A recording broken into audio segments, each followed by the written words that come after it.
All right, all across the seven kingdoms and the free cities. Oh wait, we're not doing that today. That reminds me a little bit of our season 5 finale. We are back here. We are in a brand new studio. This is Entertainment Evolved. I have my very first guest of season 6 on tonight. I'm going to go ahead and introduce him before we get into anything else. You may have heard him on the Superhero Homies podcast. You may have heard him right here on this podcast. Ace, man, welcome back to the show.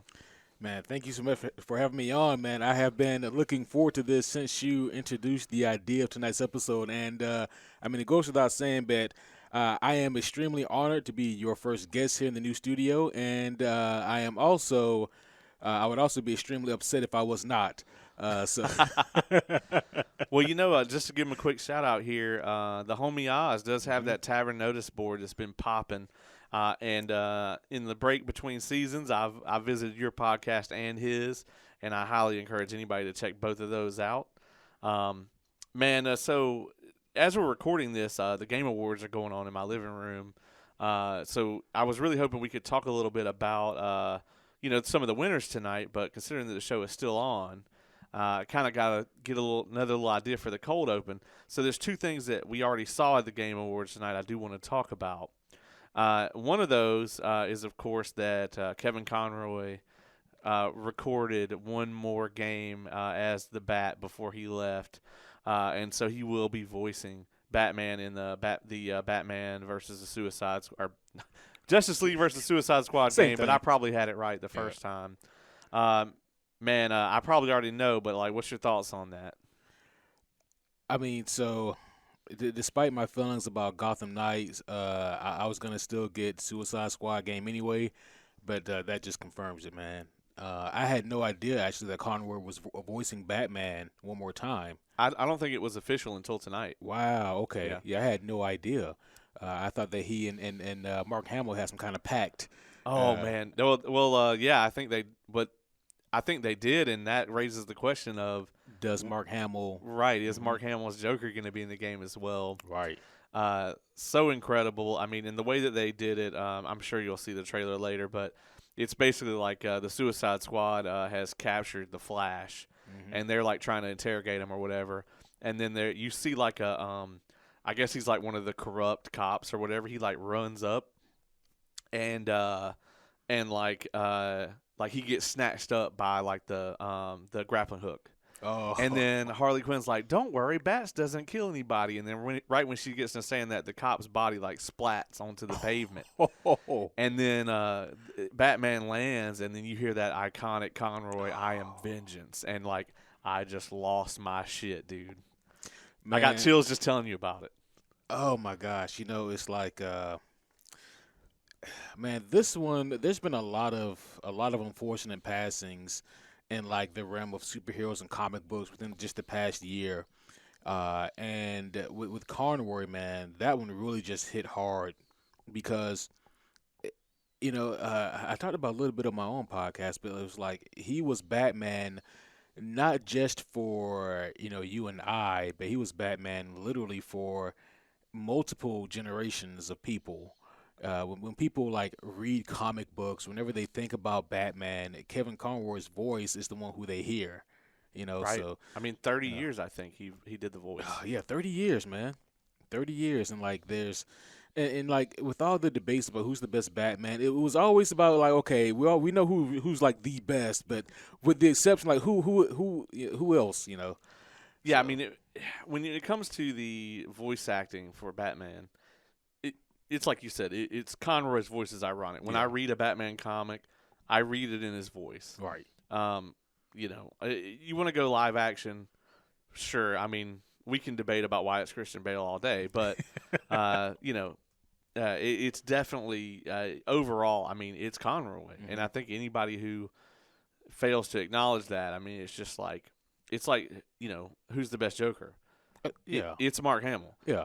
Did Heath Ledger give an amazing, riveting performance? Absolutely, but Mark Hamill defined what that character is for a couple of generations. Yeah.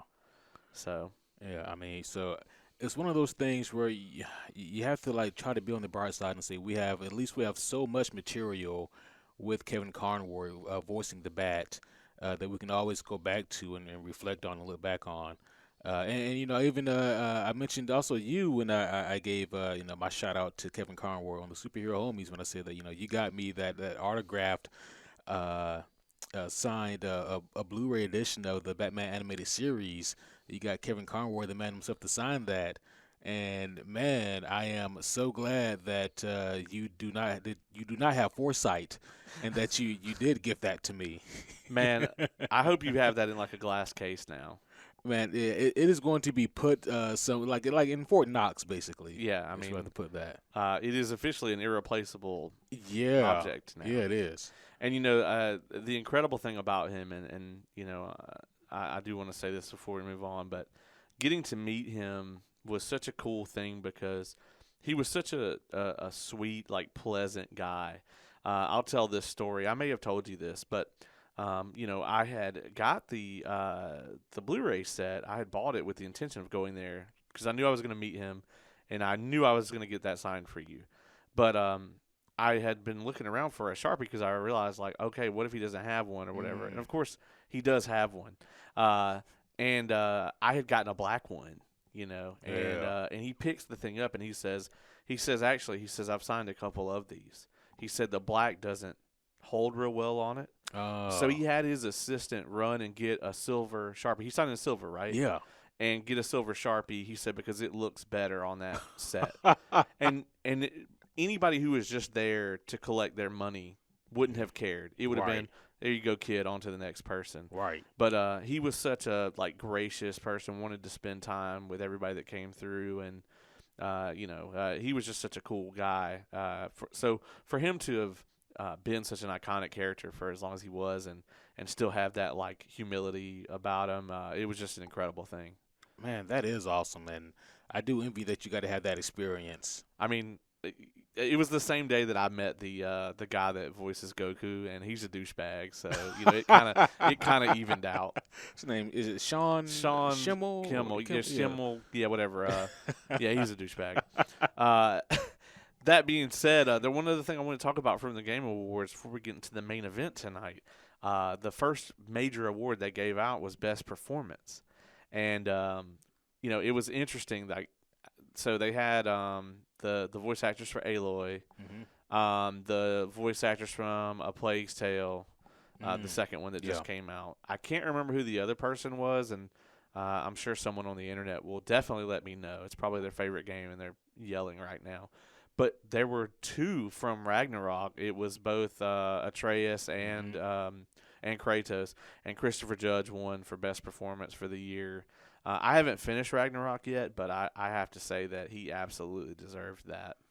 I mean, he does such a fantastic job with that role. I also haven't finished it. I'm pretty far along, like maybe three quarters, and I mean, he just kills that role.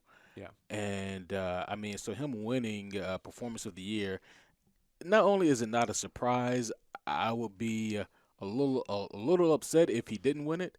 Don't get me wrong. I haven't played Horizon Zero Dawn sequel. What's it called? Horizon Forbidden West. Forbidden Yeah. West. Yes, I haven't played it, but the homie Kevin has played it and beaten it all the way through. So I've seen a good bit of it. And that voice actress, she's really good. She also mocapped, I think, a lot, if not all of Aloy's movements and whatnot too. She's really really good. But what Christopher Judge does with Kratos is just it's masterful. It really is, and for him to, a lot of people don't realize he's not the original voice actor. He is not. T.C. Carlson is. Yeah, I mean, and also an amazing job. But Yeah. so for you to take a character that not only is established, because there was 4 games before he took over, but also well loved, and the original voice actor doing such a good job, and so like you're taking over from them, and then I don't know anybody that's upset with Christopher Judge's performance. Yeah, no one is. How could So you be? yeah, I know that we have like a whole itinerary that we have planned for tonight, but like one more thing about like just the video game or the state of video games in 2022. If I had to sum it up in one word overall, it would be disappointing. right.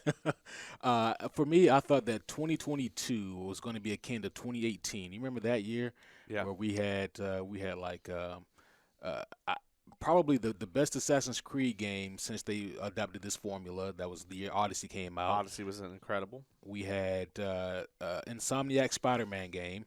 Yep. We had Red Dead 2, and we had God of War. Yep. And And- I'm also going to throw the second Total War Warhammer. Oh yeah, I haven't played That's that. a PC exclusive, yeah. but I got to rep my PC gamers over here. Right.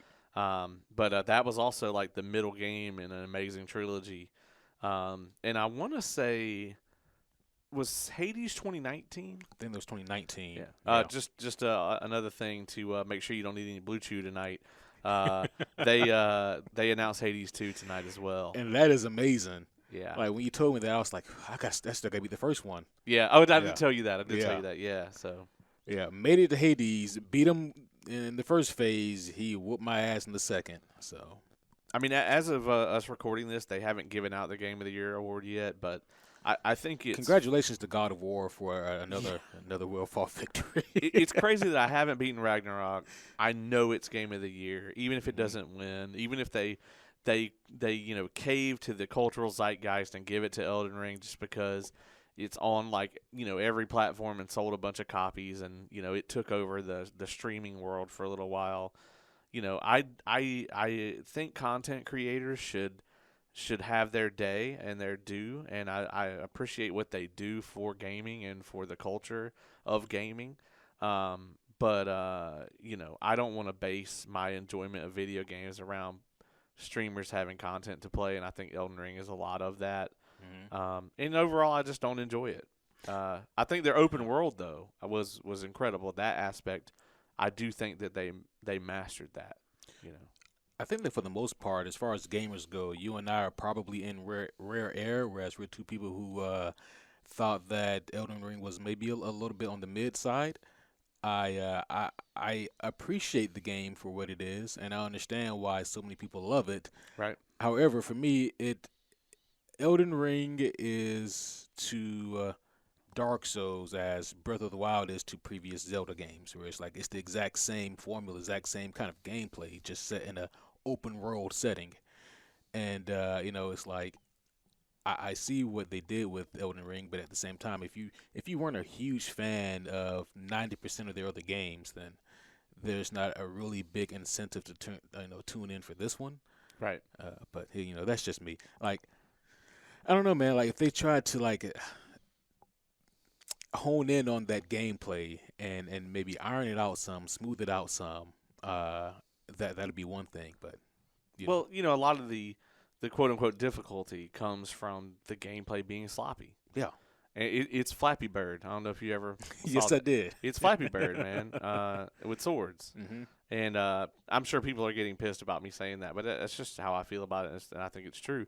I think it was an incredible world as far as the lore goes and like the exploration aspect of it. Like, it's a wonderful thing to have a true sense of exploration in a video game. So I will give them that, where I could just see like a river over there and go, I wonder what's over here. And for that to be rewarding, what would I find there? Oh, it's something that's going to kill you. Yeah, most likely. But they've even changed, they've even caused CDPR to edit The Witcher. In the Witcher 3 patch that's about to come out as of the time of us recording this, it comes out on the 14th. 14th, yes. One of the options is you can actually take all those question marks off the map now, so that you can naturally just kind of explore the world. And I love that because the completionist in me needed all those question marks off of my map. And I think when I play back through the game, I think I'm going to play through it without them. Yeah. Because I just think that it would be just a different experience to be like, hey, what's over here? And it's been a couple years since I played the game, so I really won't remember. Oh, same. Yeah. So. And I'm really looking forward to that. Yeah, me too. Yeah. Like, there's a strong possibility that that Witcher may somehow be my favorite game of the year again. Yeah. How's that happening? This year for me, man, it's tough because the third game in the trilogy I mentioned, Total War, Warhammer 3, it came out. And I do realize that's a mouthful. It came out this year and was incredible, but I think having not even beaten it, I think the game of the year is definitely Ragnarok. I agree with you there. And it's like, I don't think it's a perfect game, but I think it does more than enough. As far as like the AAA titles that I've played anyway, I think it does more than enough to take it. Well, and you and I too. I think I don't want to call it a forgotten era because there's obviously still a huge market for it. Hmm. But we are from that era of the single player RPG Yeah. where it's like the gameplay didn't necessarily at the time have to be this awe inspiring, like you feel like the baddest motherfucker on the planet every time you do anything. You do want to feel like that, and Hmm. I want to feel like that. But that wasn't, they didn't have those tools to work with then. And so it was like the only thing they really could do is give you a really engaging story with really engaging characters. Right. And I feel like in an era of streaming and multiplayer games and stuff like that, that's missing because Hmm. those things are hard to do. And that ties right into our main event tonight. Right. Is like those things are hard to do. And so, it's very easy to go, okay, well, we could just do this, this, and this, or we could have the players create the content for us. We just kind of give them a shell for it. Right. And there's a surprising lack of depth to that on a certain level. I feel old saying this, but it is true. Yeah, the pendulum always swings back the other way, and I think that when you look at like and I don't mean to go on a video game rant on this podcast, but like when you look at like the just how in depth a lot of these single player stories are, and how they captivate people, it's gonna swing back hard the other way. I think that I mean. Hell, how many people are familiar with the story of Spider-Man? Just going back to that again, and that 2018 Insomniac game found a way to tell Peter's story again and still make it super interesting and really fun. And you look at like so many other single player games that tell like a linear story, and it's like, man, they are almost tricking the newer generation into experiencing really really cool in depth story content. So two things about that Spider-Man game. I've been playing the PC release, which Hmm. is, I mean, it is just stellar. I cannot rave enough about the port for that game and for God of War 2018.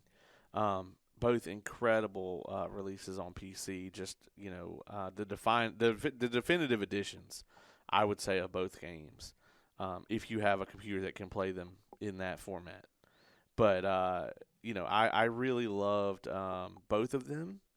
But I will say that game, as far as like how you move around the world, it redefined that for me, like that aspect of gaming, where it's like your movement better be on point in pretty much anything else after you Right. play that, Yeah. because they nailed it. It's immersion. You feel like you're Spider-Man Right, swinging around. Yeah. exactly. Well, and that's going to bring us right into it. 17-minute cold open. We were right at Hey. home here with that. So everybody tonight, I mean, if you clicked on this episode, you know what's up. But I've been really looking forward to this one because myself and the man across from me right now, we both really like these sort of deep character dives and discussions. And that's what we've got tonight for you. So what we're going to be talking about tonight is basically what is a protagonist. And I'm really excited about this topic. I don't know how it necessarily came across my head, but immediately when it did, like you were the first person, I was like, "Hey, we got to talk about this," and I knew you would have some real juicy Oh stuff yeah. for us tonight. Yeah, and that was super flattering. And just like you, I was really excited when you made the proposition. I was like, oh hell yeah, I'm down. Just let me know when and where. And again, I'm excited to do it actually sitting across from you in your new studio. Yeah, man. Yeah. Yeah, we're ditching the web format. So if you don't notice the kind of, so when you're doing it online, it's like there's a little bit of a delay, Hmm. right? You can never get it down to zero. So it's always like, sometimes there'll be like a bit of a longer pause than feels natural between people talking because, by the time like I stop talking and you realize that and start talking, then it's just longer than it is in person. So I'm excited to be doing it here live in the studio. It feels good to say. Yeah, yeah. It feels good to say. Before we dig too far in and get ahead of ourselves, so I looked up the definition of a protagonist. And a protagonist is defined as the leading character or one of the major characters in a drama, movie, novel, or other fictional text. And we're going to keep pretty close to that here Mhm. tonight. So there's no rules as far as medium. So if it's a TV show, a movie, a comic book, a novel, a picture show. You found it in a comic strip in a Cracker Jack box. It doesn't matter. So there's no limits on that here tonight for the discussion because, we were talking about video games earlier. Like I think storytelling knows no medium. Right. And Al Pacino actually gave Christopher Judge that award for Best Wow. Performer. Oh, Yeah, that's imagine awesome. that, right? You getting a Best Performance award from Al Pacino. Right. And Jesus. he one of the things Al Pacino said when he was presenting the award to him, he said that it doesn't matter if it's on a stage in front of a camera or in a sound booth, like the art of storytelling is universal, Hmm. and I really loved that from him because a lot of like the kind of old school actors. Or directors or whatever, they have that tendency to be have that kind of old head mentality. Yeah, just set in their ways, very archaic. Yeah, yeah. Yeah, and then there's James Cameron. But anyway, Uh, so I really love that, and so tonight I challenged Ace with a little bit of homework, and I did the same myself. So what we're going to do is we're going to break down kind of the pillars of what makes a great protagonist, and then we have selected some characters that we feel like embody all of those for you all. So, um, and before I get into that too, we're not saying that like every protagonist or even a good protagonist has to have all of these. But what we're saying is that like a truly great protagonist will be able to hit all three of these things. Right. Um, and so I have those three things narrowed down here as number one, a struggle to overcome, because we all, I think, in our day to day lives, like we all have struggles. We all endure different things. And so for us to be able to see someone else go through that and persevere on screen, I mean, that's kind of like the oldest story told. Right. Number two is a relatability to the reader, so we can see something in this character that we see in ourselves or that we want to see in ourselves.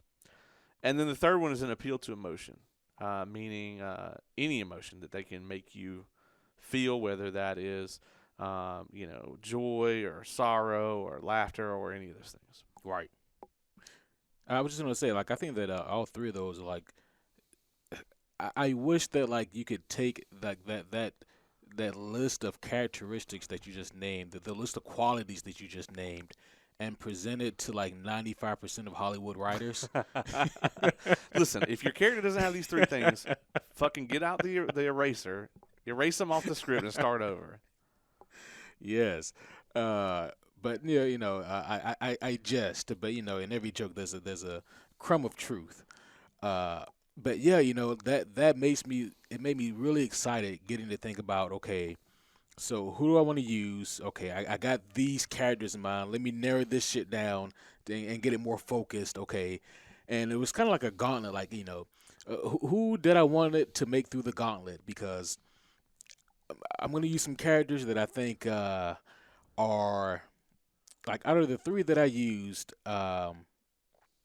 Maybe for you because you know me so well, maybe two of them will be somewhat predictable. One of them may throw you for a loop. I don't know. I'm really interested to hear your list as well. Well, I know you at least have one character that I don't know. Right. Yeah. So my first one I'm going to go really in depth into because I know the Hmm. audience doesn't know them, and I'm also going to at the same time try not to spoil too much because some of our friends that may be listening to this have not read some of this yet, Oh yeah. and I don't want to spoil them, at least not with anything too crazy. So yeah, it's going to be interesting. So yeah, the homework here tonight it was basically to come up with a character that embodies each one of these things. So we each have our own lists, and then we're gonna we're gonna discuss a little bit about each one. I have some additional kind of topics that we're going to go through about each one of these characters. So, with you being the guest here tonight, we have number one, a struggle to overcome. Who was your pick for this? My pick for this one was very interesting. It is one that may sound silly upon first mentioning, but I can assure you this character actually has a lot more layers than they get credit for. My character that I picked to overcome great struggle It's none other than one of my favorites who inspired me as a child and as an adult, Rocky Balboa.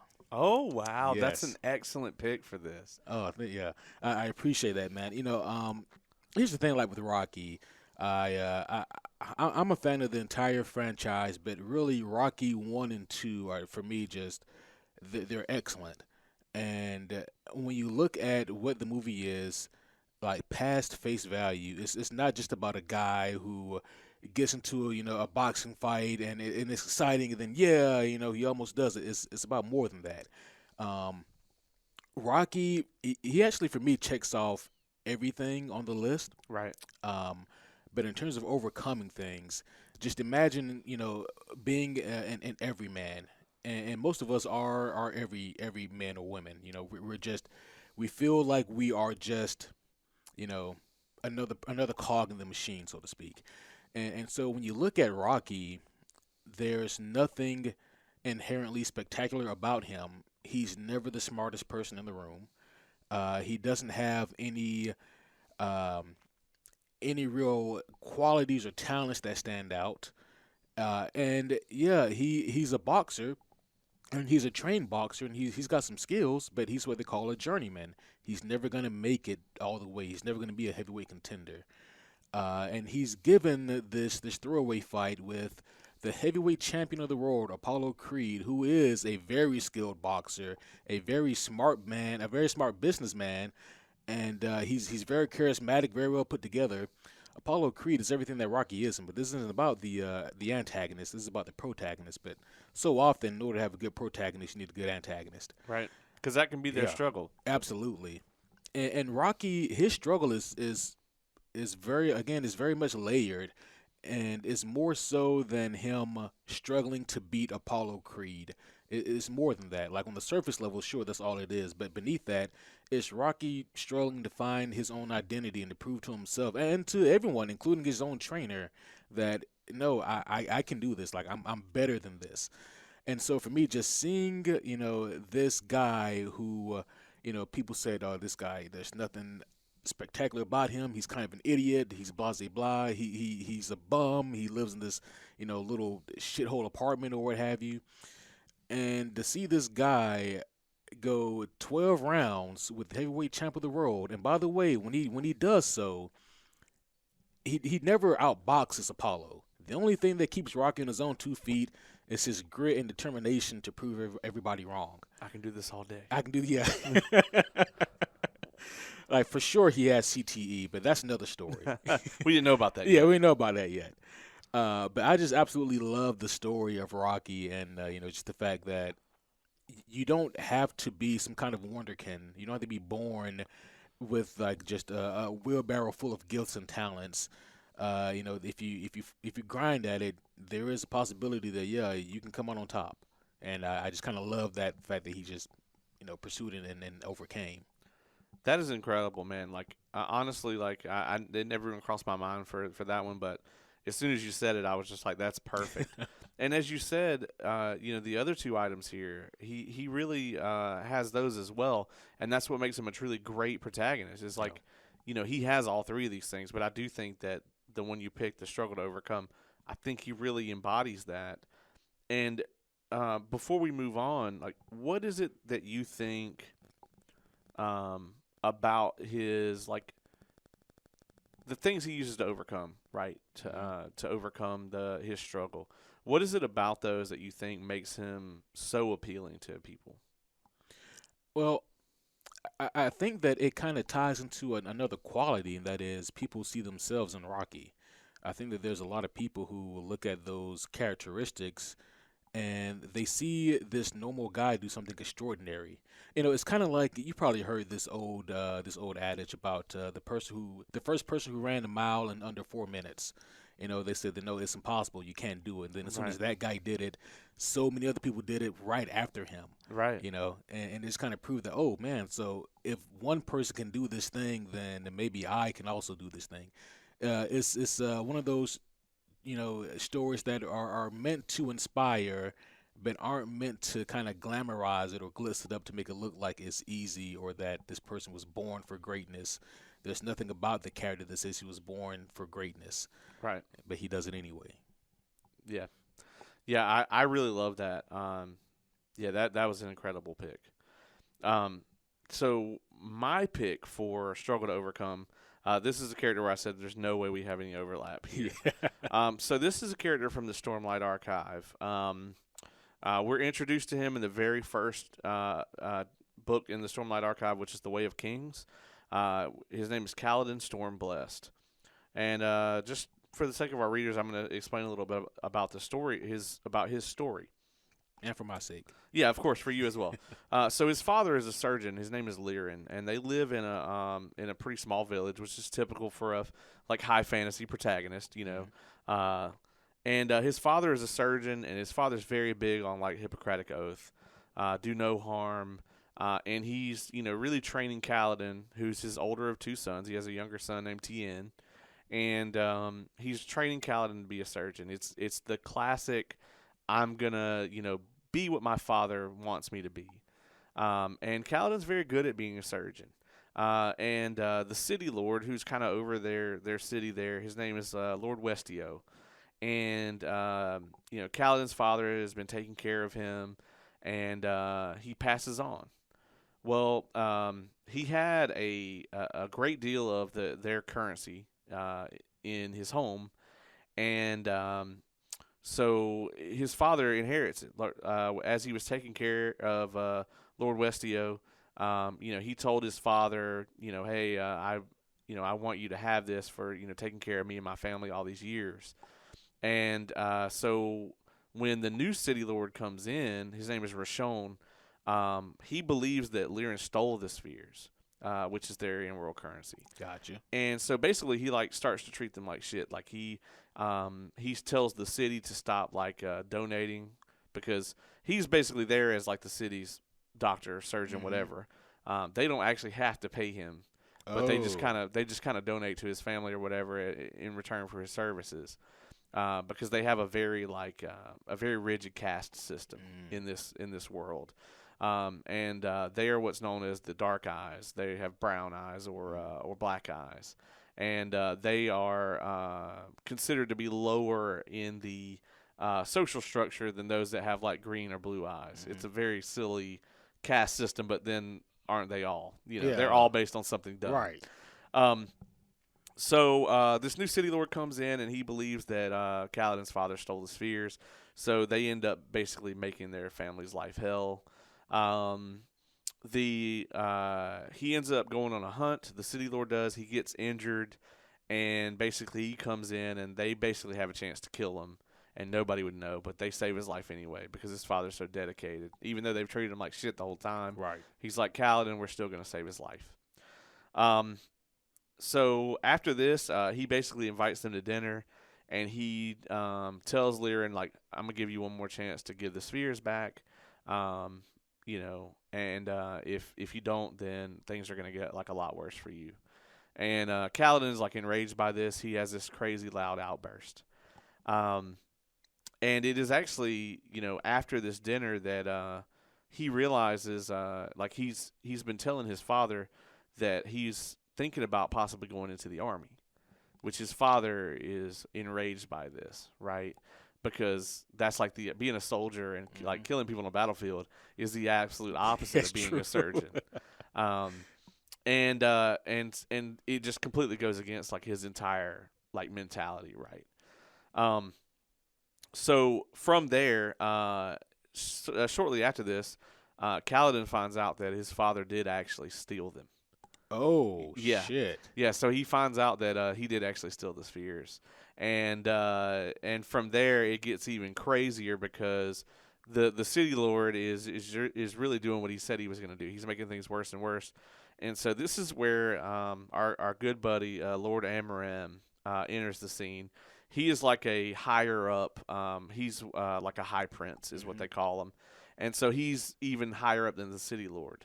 So he comes into town to recruit people for his army, and as a punishment to Lirin, the city lord Rashon, he basically force drafts his younger brother into the army. Tien? Tien, Yeah. yes, And so Tien basically, and Tien is like this really endearing sort of Hmm. character, and the little brother always is, Right. and so basically this little kid is now going to get sent off to war as a result of this. So Kaladin makes a deal with Amram. He says, if I volunteer to join your army, he says, I'm pretty good with a spear. Will you protect my brother? So Amram says, yes. If you join, then I will agree to protect him. Well, one thing leads to another, and Amram breaks the deal with Kaladin. He sends like Tien. That they get to it like the first time where they're kind of in a pinch, and he sends Tien and some of the other people like into the battle, and Tien's killed. So after his brother dies, Kaladin he ends up becoming the leader of his battalion because he's so skilled with a spear. That's actually how he developed his nickname Stormblessed, because basically the soldiers like started a myth about him that like he was like blessed by the gods essentially. Um, so just to keep it brief, from here, Kaladin in a battle after this, he comes into contact with what's called a shard bearer. So they have these incredibly valuable swords that basically they kind of like bond to your soul, Oh shit. right? So once you obtain one, you can like summon it out of thin air. Oh, that's badass. Yeah, it's pretty awesome. So you have to kind of attune to it, kind of like in D and D, and Right. then after that point, you can summon it. It takes 10 heartbeats to Mm. summon it. And if you kill someone who's carrying one, it drops the blade, right? So Kaladin manages to best this shard bearer on the field of combat while he's serving in Amram's army, and it's Kaladin and 3 other members of his squad. So he gets the shard blade, and the moment that he picks it up, Amram turns on him, and first Amram offers to have Kaladin give him the blade, which Mm. Kaladin doesn't do it, Right. because just by possessing this sword, his social status would go basically to like the highest echelon of Oh society. shit. Yeah. Because if you have a shard blade, they don't care where you came from. Like you're automatically like basically royalty. Um, so Amram turns on him. He kills all the people in Kaladin's like squad that's left, like his own men. Right. And this actually gets worse. He kills all of Kaladin's men because he can't have any witnesses to what happened. He has to spin the narrative that he's the one who earned the blade. Right. Because even at a member of his station, like they would probably execute him for this, right? Oh jeez. And he tells Kaladin, he says, since nobody would take your word for it, I couldn't let your men live, but since you did volunteer for my army and you earned this blade for me, I'm going to sell you as a slave instead of killing you. Oh well, thank you for that kind mercy. Yeah, what a nice guy. So Kaladin essentially is he's sold into the Bridge Runners crew, and essentially their role in all of this is that they have these giant bridges, and they run out in front of the army with these heavy bridges while the enemy army is like shooting at them. They lay the bridges across these giant chasms, and then wait for the army to cross. Then they pull it. Across behind them, and then they have to outrun the army and get back to the front and lay it over the next chasm in time for them to cross. So it's pretty much like one of the worst like forms of slavery I've ever read about in a fiction act of fiction. So basically, tragic backstory is like the bare minimum for this guy. Jesus. He is kind of one of the most depressed, sort of, terrible things happen to him characters Right. that's out there. And the thing about it is most of his struggles come from within himself, because he struggles with a bunch of different things.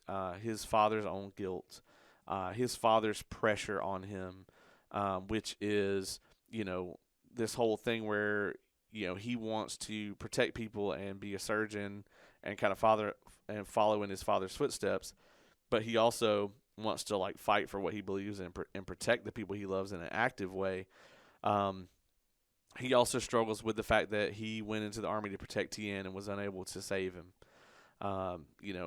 He struggles with the fact that the higher up members of their society, the Light Eyes, have taken advantage of him at every point his entire life. So he like doesn't trust them. They live in this oppressive society, and now he's even worse than being, a Dark Eyes. Now he is a slave essentially, Right. which is, even below that. So the reason that I picked him, when we started talking about this, was really just because he struggles with all those things, and so many of those things are, for the most part, like internal conflicts that he deals with every day. Obviously, he has his antagonist in this story, Right. but he has so many different facets of a struggle that he contends with. Yeah, and I mean, I'm sure that you know the answer to this, but I imagine that along the way, a character like that, you have to see them kind of evolve to a point where they kind of self-reflect and see that maybe they themselves have developed some tendencies that aren't so good because of uh, how shitty their background was due to other people. You know. Yeah, I mean, Kaladin is one of these characters where he actually contemplates suicide in the story. I actually have some artwork around here somewhere of they have what's called the honor chasm, Mm. where the bridge running slaves, that as a mercy they have the option to leap into the honor chasm and kill themselves. Oh, jeez. This is a courtesy that they're given as part of their lot here. And so I have some incredible artwork of him like standing on the ledge, like he's got one foot hanging Hmm. out. And this is sort of that like triumphant kind of moment for him where he decides like that there's still something left for him. Right. And one of the things that he really that really saves him from this is he gets what's called a sprint. And the best way for me to explain that in our limited amount of time that we have is just kind of think of her as like a fairy in a way. She can kind of be whatever shape that she wants, but her name is Syl, and she's essentially like visible only to him and like other people that she wants to see her, Hmm. but she can remain completely invisible to anybody else. And she's kind of like the opposite of him. He's this very like just sort of, you know, critically just depressed person, and she's always like really trying to get him out of it. Right. But at the same time, like he's just such an incredibly skilled fighter. Like it's almost impossible for me to think of someone besting him on the battlefield 1-on-1. Right. But his internal struggles and the things he's gone through and his like self-doubt and his self-loathing and whatnot really they hinder him more than anything on a battlefield really ever could. And that makes a character to me infinitely more interesting. I mean, because it'd be one. We've seen countless, protagonists on the big screen or wherever who are extremely skilled in whatever form of combat. But beyond that, there's nothing interesting about them. Right. It's so much better when you have a character who, I mean, hate to say it, who has that kind of internal turmoil about them. Right. Who has that kind of depth to them. There's a darkness to that kind of protagonist that I find really appealing. Yeah, and Kaladin, man, is a really dark character. Um, and one of the things that they go into about him trying to overcome those things is he becomes the leader of his battalion, which is Bridge 4. There's a giant poster over here of them. Okay, that's what that poster is. And yeah, that's the viewers at home can't see it, but yeah, it's basically all of them. And their like kind of camaraderie and like leading them and like trying to help them and things like that is really like where he finds his like sense of purpose. And it's one of those things where everybody in his battalion is just kind of like, wow, Kaladin's like watching over us, and like from their point of view, it's like he could never need our help with anything, but really they're kind of the ones that saved him, not the other way around, because that like camaraderie and companionship with the other members of Bridge 4 and with Syl are really the only thing that kept him going, right? And he has that really pivotal moment where he's thinking of stepping over the ledge, Yeah. where he has to decide like, do I want to give up or do I want to persevere in this moment? And it's just such a powerful moment in literature, with that I think about it all the time. Like I got chills thinking about it now. So, yeah, he was an easy pick for this one for me. Yeah. That's awesome. That was an awesome one, man. Yeah, Good grief. one of my favorite characters period. I So understand why. I mean, that's for that's for really good reason. yeah, yeah, and that's Brandon Sanderson, by the way, and he can definitely write a damn character arc. And I tried to keep that as spoiler free as possible. So some of it is a little, spoilers for Way of Kings, but there's like 4,000 pages of him after Right. that. So that I've only just given you the tip of the Right, iceberg right. You there. barely gave him the tip. Yeah, just barely the tip. So yeah, man. So before we kind of move on from this one, Struggle to Overcome, what's kind of some honorable mentions, man? What were you tossing around as some of the characters that you might have used for this? Yeah. So another character that I might have used for that was actually going to be Kratos. Yes, yes, incredible. Yeah, I mean, he was one who I really threw around a lot, and just to show you guys that I wasn't going to use Kratos because of recency bias. Like the version of Kratos I had in mind was actually going to be primarily from like the first three God of War games. Yeah, Just showing that you have this character. You guys, I'm sure most of you know the story, but I mean the fact that he himself literally and metaphorically literally and metaphorically bears the scars of his past transgressions. right. Like I think that there's something so dark about that and something that's so human about that as well. And just seeing him having to overcome his own past transgressions, and by the end of that third game, after having killed literally everyone who could possibly be responsible for the death of his family, he realizes that he is still empty on the inside, because at the end of the day, it was him who slew his own family, and he knows that, and that gives him no relief.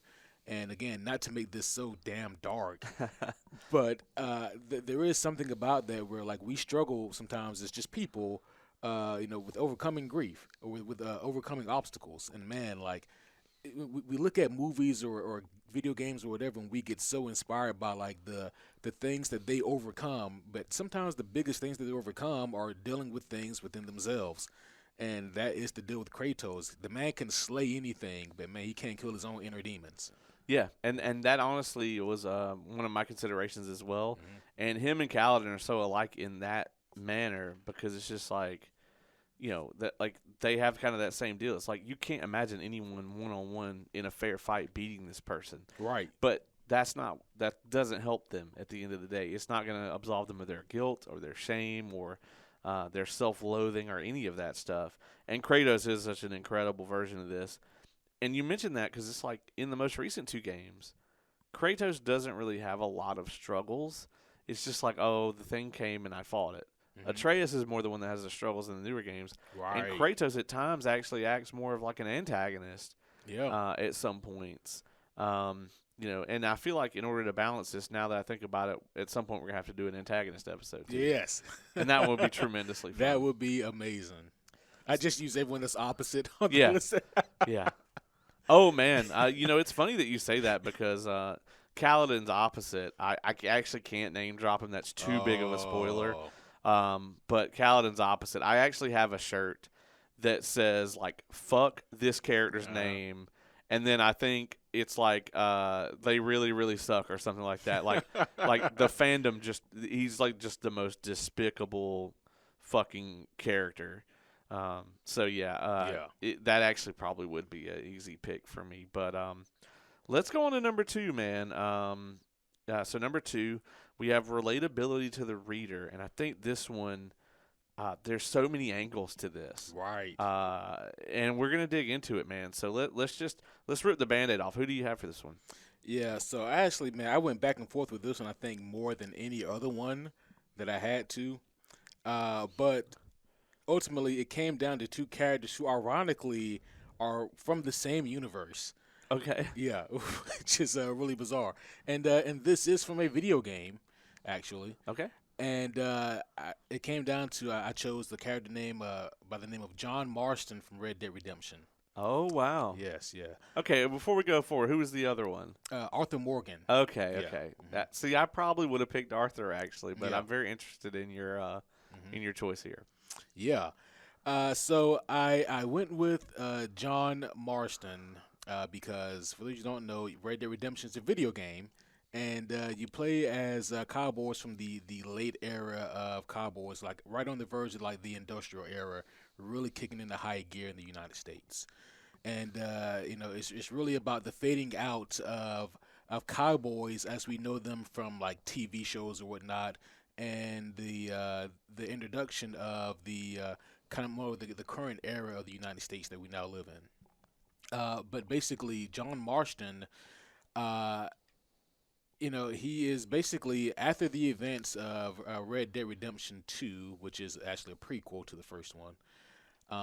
John is approached by the G-men, by the government, and he's given a task to go out and to either bring in or either apprehend or kill the rest of the Vanderlyn gang. That's the gang that he used to roll with.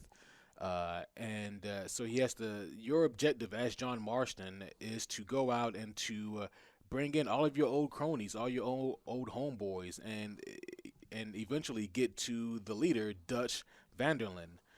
And the reason why John does this because John put away his cowboy days behind him, and he's now just living a calm, peaceful life on his farmstead. Wants to live a quiet life, but the reason why he agrees to help the government is because they steal his farm and kidnap his family, and they say, "Listen, you're the only one who can do this, and unless you do this, we're gonna off your family." You know. I Uh, mean, that's an incentive if I've ever heard one. yeah, yeah. And so basically, he has to go out, and he does just that. He's able to apprehend or in most cases kill. He's forced to kill so many of his old cronies who have still just they're still completely bad. They've gone worse than the last time they all encountered. But I say all just to get to like the end point here of the story, which is where John he does catch up with Dutch, who was the leader of this gang, who he was a part of, and Dutch gives a tremendous speech. And actually, with Dutch, there is no boss fight here. You don't have a shootout with Dutch to the end. Dutch gives this wonderful monologue about how the controversy surrounding them, surrounding John even, and surrounding the gang, is all about how they need a boogeyman. They need someone to fight so that they can justify their wages. Basically, saying how that this version of the government that we have, or we can say other versions as well.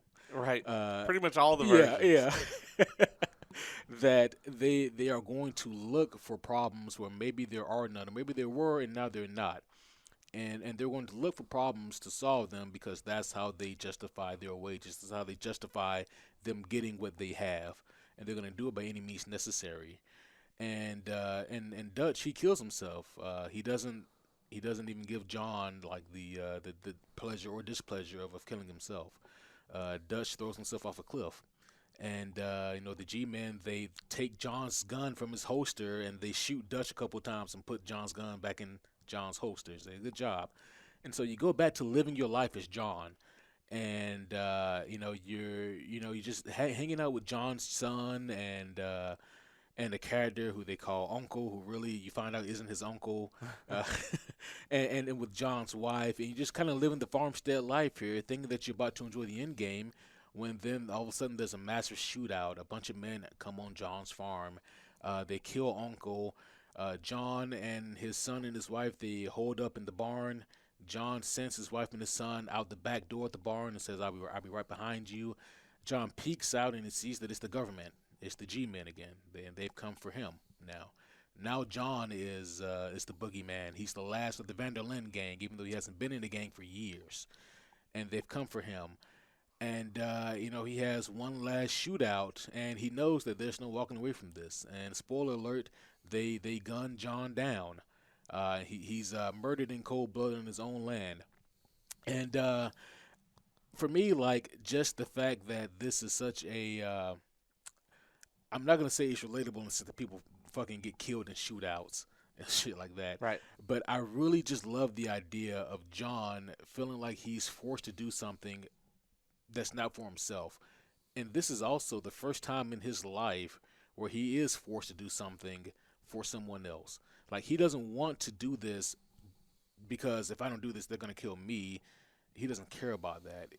This is this character's first time doing something for someone other than himself. And this is also such a layered and complex character because although he is the protagonist, you find out in this game and in the sequel, which is a prequel. The sequel prequel. Yeah, you find out that this man has led many different lives, and that he's done some really shitty things. He is not a good person, but he's trying his best to change. And in a way, he is similar to Kratos in that sense. You look at Kratos in God of War 2018 and Ragnarok, how he's a changed man from how he previously was. But when I look at like how this character has just resonated with me so much, and how I saw a lot of myself in the character of John, a lot of it came down just to the fact that he was willing to do certain things, even if he knew that those things would have consequences later on down the line. And those consequences come back in a really harsh and shitty way sometimes. And so it was kind of like a dose of reality, but also just a dose of you can change, but just know that even your change sometimes will, result in things that are kind of shitty for you. Right. So I really like the idea of John being kind of that guy. And again, similar to Rocky, John wasn't every man. Right. There's nothing extraordinary about John other than that he got to be pretty good at shooting people, because that's what he did for a living. He robbed banks and he shot people. But even with all of that, John he himself wasn't a very learned man. He wasn't wealthy. He didn't get rich from his ventures. And at the end of the day, he wanted to settle down with his family, and he wanted to put his past behind him. But his past came back to haunt him, and his past is eventually what got him. And as I get older, sometimes there's things in my past, thankfully not to that degree, that pop up and that remind me and myself that okay, yeah, there are things in my past that like need resolution, but like no matter how I try to resolve those things, it may not end up being this picture perfect, end result that I would like it to be. Right. We invented the storybooks because we can't make them most of the time. Yes. That's what makes them storybooks. Right. And yeah, I honestly, after hearing you explain it, it's kind of like I think that everyman aspect would probably be why he would edge out Arthur for me now, hearing you explain it. Because Arthur is he's got that like legendary sort of thing around him from the moment that you meet him in the second game. Right. And I love Arthur's story such as a well. good character. Oh yeah. I mean, like being faced with something that you can't beat, and then trying your best to just be a better person because of it. Right. I love Arthur's story. Yeah. Yeah, he did a tremendous job, and they did a tremendous job with both of those games. Yeah. And man, I cannot wait to see what they do with the third game. Oh, in like 25 years or so when we get it. Another thing. So what are a couple things I guess about John that you think like would really make him resonate with the gamer? I guess in this instance. Yeah. I think that a lot of people feel that they don't have a choice in life. But John proves that, okay, you actually do have a choice within that choice sometimes. And so it resonated with me because it's like, even, living the mundane life, you may feel like, okay, my options are kind of limited, but there are options within these options that I can choose that can make things better for me. But on top of that, I think also that John, he exemplifies a lot of characteristics that kind of your everyday person does. Like on the outside, he's this kind of rough and gruff cowboy type person, but you delve deeper and you realize that this man, he likes he likes weird stories. He likes when his son reads some books because John can't read that well. Right. Like he likes a lot. He obviously loves his family. He likes spending time on the farm. He likes a lot of simple shit that I think a lot of people kind of also like. So like the more layers you pull back on the character, the more you realize that this guy is actually just that everyman aspect of him makes him so relatable, because at the end of the day, like the fact that he shoots people, you realize that's kind of neither here nor there. Right. There's so much more to this guy that makes him such an interesting character. Right. Yeah. So yeah, I mean, before we move on to mine, we're talking about relatability. Yeah. And I think one of the areas where Hollywood misunderstands this one greatly. Mm-hmm. And we've seen more and more of this lately, especially Marvel, where, this relatability, they basically try to encapsulate one particular aspect of somebody and make it their character. Yeah. And as you and I know, that is a caricature. That's not a character. Right. and so the relatability thing to me is it's like, okay, when I look at, let's just say, Iron Man, Right. right? I or Tony Stark more accurately. I am not a wealthy man, nor am I a super genius, Hmm. but I am very sarcastic, and I Yeah. like to make light of just about everything. So seeing someone else do that on screen, and to have that sort of darker side of himself that he masks with it, Right. that always resonated with me. Where I could look at that and say and see kind of an aspect of myself in that person. Yeah. I don't relate to him because he's a white man or anything Right. like that. And I think that maybe that's kind of where Hollywood kind of really struggles with that, where it's like, you know, there's been instances where, okay, they're like, okay, well, we need a gay character in the Mhm. movie. But that's the whole character, Yeah. versus where, like Eternals, for all of its mishaps and Hmm. its mistakes, that's the one thing they nailed was Yeah. Fastos. Festos. Yeah. Incredible character. Yeah, Shame we didn't get more time with that character. I know. Just give Yeah. me a Fastos Right. movie because If it, they had fleshed out his singular storyline more, yeah, I mean, that would have been something amazing. because he Yeah. was great. His family was great. Yeah. Okay, yeah, he has a husband. They didn't make a huge deal of Right. this. It wasn't like shoved down anybody's throats, No. whatever. And it wasn't his character. He was like a freaking mega engineer. Right. I loved this character immediately. It didn't matter, and so I think to put these incredible qualities in a character, but also make them relatable. I think a lot of times now, we're seeing writers take these easy way out where Mhm. it's just lowest common denominator. Okay, well, we need we need a gay character in a movie, a white character, a straight character, a black character, Hispanic character, whatever. And it's just like we're just checking off boxes now. Yeah. It's the same shit they did in like the 80s and 90s, just for a different reason. Right? Yeah. Yeah. Yeah. For a much different reason. Yeah. That's one of the things where it's just like, okay, well, like make somebody relatable, like give them number one, like a struggle Yeah. that an everyday person struggles with, or give them a personality trait, Yeah. that we all have. But don't make it part of their, don't make like this one singular trait like Right. their character arc, because it's not a character arc. It's not. And you mentioned Tony Stark, and he's such a good example. I mean, he was a great example both on screen and in the pages, which is, I love when that happens. Right. Because like you mentioned, yeah, most people aren't billionaires, or most people aren't, these industrial tech geniuses, whatever. But what Tony does is, I mean, first of all, he's got the past, right? Like he has this past he can't hide. He was a warmonger, Right. and on top of that, even after he puts aside the warmongering, he still has his demons, being alcohol, which we also see that on screen as well. In Iron Man 2, particularly, we see that on screen. And his parents were killed, and Yeah. he didn't become Batman, Yeah. at least not for a very long time. Yeah, I mean, but you can definitely argue that, like, I mean, he killed a lot of people though with those warmongering. Right. Yeah, and it's that thing where like he doesn't he recognizes that and he tries to overcome what he can, but at the same time, this man still has so many struggles, and that is such a big part of it, right? Like it's kind of like another old adage. Maybe I made this up, but I'm pretty sure I didn't. People look to Superman, to be in awe of, but they look at Batman to aspire to be. Right. And it's kind of the same thing here. You look at someone like Tony Stark, and it's like, okay, yeah, clearly there's aspects of the character that I can never be, but there are things to that character that really does kind of resonate with a lot of people.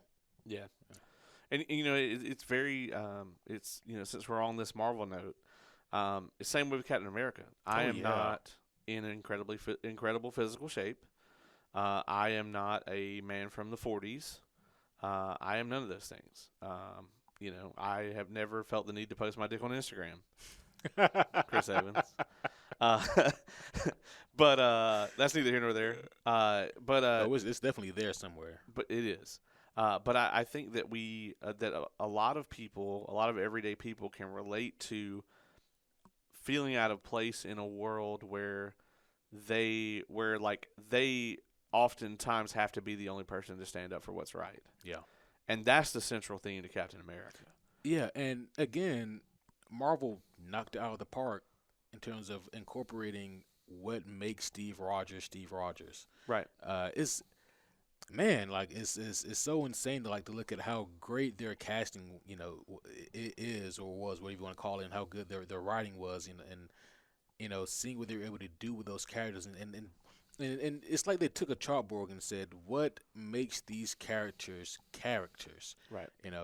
and they were able to extrapolate that and then paste it damn near perfectly on the big screen. It's an amazing thing to see, especially as a comic book fan. And you mentioned Captain America.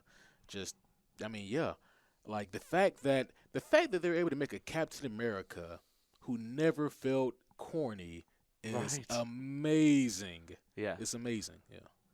Yeah, I mean, Chris Evans and I think all the writing teams at Marvel did an incredible job with that character. All right, so moving on, my number 2 for relatability of the reader, I have picked Jaskier / Dandelion from The Witcher. And Jaskier if you watch the show or read the books, and then Dandelion if you play the video games. Which is a weird mistranslation, but I was introduced to him as Dandelion, so I like it. Same. I just like hearing Geralt say it, I think, because it's just a word that Right. Geralt would go out of his way to not ever say otherwise. But what this character is, especially in the TV show, is what's called an audience surrogate. And what that is you're a character who, usually in like a very fantastical or kind of like out of this world setting, you're the character who's familiar to the audience. You're their gateway into the rest of the story. Peter Quill is a great example of that. Right. Guardians of the Galaxy. Without Peter, it all falls apart. Doesn't matter if you like Chris Pratt or not. I really don't. But I think he's a good Peter Quill. And without Peter Quill, that whole thing falls apart, right? Because it's just now it's randomly about weird trees that only say one thing, and like talking raccoons and half cyborgs and Right. assassins and just all this stuff that if the average viewer, I think, was bombarded with it, then they would be lost, right? Right. But he's the audience surrogate. We see the story through his eyes, and like he kind of represents us there, and that's what Jaskier is to Geralt, especially in the Witcher series, where he's just a normal guy. He doesn't have any special powers. He's not a magic user. He's not a witcher. He's not a warrior. He's a bard. Yeah. And he follows Geralt around, and he's very interested in Geralt's adventures, just like we all are. And he writes down songs and spreads the mystique and the wonder of Geralt of Rivia. And ultimately, he's kind of responsible for him being this super famous Right. witcher. And you could argue that there's like witchers who probably have done more or maybe even been more skilled. It's true. But the legend of Geralt of Rivia is bolstered by Jaskier's storytelling. To the point where even as like the reader or the gamer or whatever, sometimes we don't know what's true and what's not. Right. So that's one of the reasons that I really wanted to pick this character, because he just really embodies that, right? Like he just wants to get laid and have a good time, and he loves a good story. Yeah. And that's a lot of us, Right. So he was very easily relatable for me, and also gives the audience kind of a window into that world. Yeah, I mean that's an excellent pick, man. Yeah, I didn't even think about Dandelion, but no, that's perfect. Because you're right, like he is kind of like he is like either the readers or the viewers or the player's guide Right. into the fantastical world of The Witcher. you Yeah. know. And I mean, yeah, he's such a great job. He's such a great character for that as well, because at the shit that would have us saying, "Oh my God, what is that?" Yeah.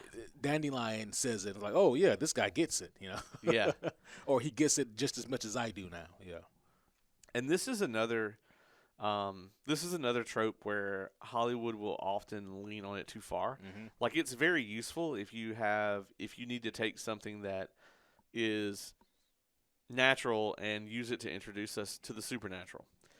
Incredibly effective for that. But oftentimes, I think today, like, either we don't need that and we get it anyway, Black Adam is a perfect example for this. The little kid that they put in the movie. I can't remember his Yes. name, but It's not important. if you take him out of the movie, it's a much better film immediately. We didn't need him there. Yeah. Or we get that character and they're like super overbearing or whatever. Oh yeah. The guy in the newest Mortal Kombat movie who no one asked for. Yeah, the random characters that Yeah. they made up, Right. and then it's just like they try. Like I guess they wanted to give people this like fantasy of like you could be in Mortal Kombat too, but no I'm like, one wants to be. no one wants to be Yeah. in Mortal Kombat. We want to see these characters we already know and love. Yeah, that's a perfect example where there's just this. It's like they're checking this box off, like, oh, we need to make this character relatable, or we need to put in an audience surrogate, and they're not really looking at the story and trying to workshop like what works and what doesn't. Right. So, Yeah. that being said, man, you got anything else on number 2 before we move on? Yeah, I just want to say that I had a couple runner-ups. Oh yeah. What we got? For that one, I had Storm from the X-Men, or Aurora Monroe. Yeah, and I also had Peter Parker. I mean, Peter, he's an easy one. People. I mean, almost yeah. picked him, and Yeah. I was like, I feel like Ace is gonna pick him because he is. Yeah. I think that you nailed it on the head for the struggle to overcome. Like I think Rocky Balboa is like. I mean, I have a hard time being able to sit here and go, this person embodies it more than Rocky. Just because, I mean, it's to the point now where, like, people just hear Eye of the Tiger and feel inspired. Yeah. You know what I mean? Yeah. You listen to Eye of the Tiger, it makes you feel like you can beat anything you come across that day. Right. And then I think Peter Parker, if I had to pick, like, an ultimate, like, popular character that embodies that relatability, it's definitely him. Peter, Because we've yeah. all felt like Peter at some point in time. Yeah. Oh, agreed. I mean, yeah. Like who doesn't, struggle with their rent? Like, oh, it's just that time again. I just paid this last month. Right. It's ridiculous. Yeah. Yeah. Who doesn't work multiple full-time jobs and still has other things they need to do? Right. Yeah.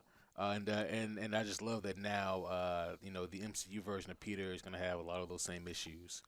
Yeah, I can't wait to see what they do Yeah. with him going forward. And I also said Storm as well from the X-Men.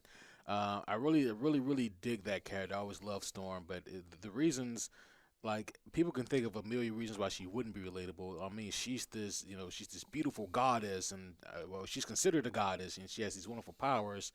But also, it's one of those things where, like, proximity matters. Because in one place, yeah, she's a weather goddess, but then in another place, she's a dirty, filthy mutie. Right. And but she's able to pass herself off as one of the normies, quote unquote. And so, like, her struggles with identity, and her struggles also, with kind of blending in and knowing what crowds to play to and which ones not to. And the fact that Aurora has remained so mentally strong throughout all of that has always made her just such a really cool and also just a really relatable character for me. So, yeah, I really dug that character. Yeah, a couple for me, too. I would have actually, in keeping with the God of War theme, I really would have put Atreus on this list. Yes. Because, that Atreus struggles with things that I think we all struggle with at that age, like that wanting approval from your parents. Right. Even if, like, they're trying to define a path for you that you don't necessarily want to go down, or even if you are interested in that, you want to feel like you're making your own choices, your own decisions. So Atreus is a great one for this as well. Oh, yeah. Even he might get a little annoying in that second game every now and then, but overall, like, I think he's an incredible character. Yeah. Hey, man, Atreus just met, like, the first girl probably in his entire life. You got to give him a break. That's true. Yeah. Yes, that's true. That's true. That did happen. I think we all would have turned into little pricks, like, kind of in that scenario. Yeah. And probably did. So more relatable then. Right. But I would also say I'm a big so this is like way left field. I'm a huge fan of the show Suits, which is a lawyer show. Massive fan of that. But Mike Ross is the quasi main character, and he is that audience surrogate in that show as well. He's a character that has a idenic, idaic. The thing where your memory is like perfect, and you can Oh yeah. anything you've read, you can see it. Identic, whatever, whatever that word is. Um, but yeah, he's got that perfect like photo memory, and obviously like most of us don't have that. Right. But like he's not a lawyer or whatever. That's like the main theme of the show is like one of the lawyers like finds out about his ability, and they're like, oh, we got to use this. So he hires him. He's not actually a lawyer. He's never been to law school or anything, but he's Right. like working at this law firm, breaking the law. Um, and like he's that audience surrogate into the thing. Like he doesn't know any of the like really specific law terms or Mhm. like how to go about certain things, and like he's just the everyman, like you said. Yeah. Prior to him getting this gig, he was like taking tests for people and like for money, and like delivering packages and like Right. coming home and like smoking weed and playing video games at night. He's living a So good life. yeah, so he and so he is that kind of audience surrogate character, but it really works in his case because many of the instances where it's like, oh, we can win the case if we do this, this, and this, he kind of runs into that morality struggle where he's like, but like we could help these people instead, Right.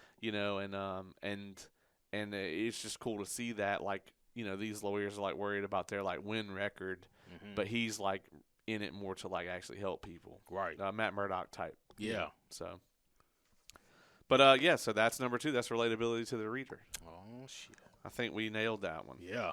That was awesome. So the last one is a little more broad. So this is the appeal to emotion. So who did you have for this one?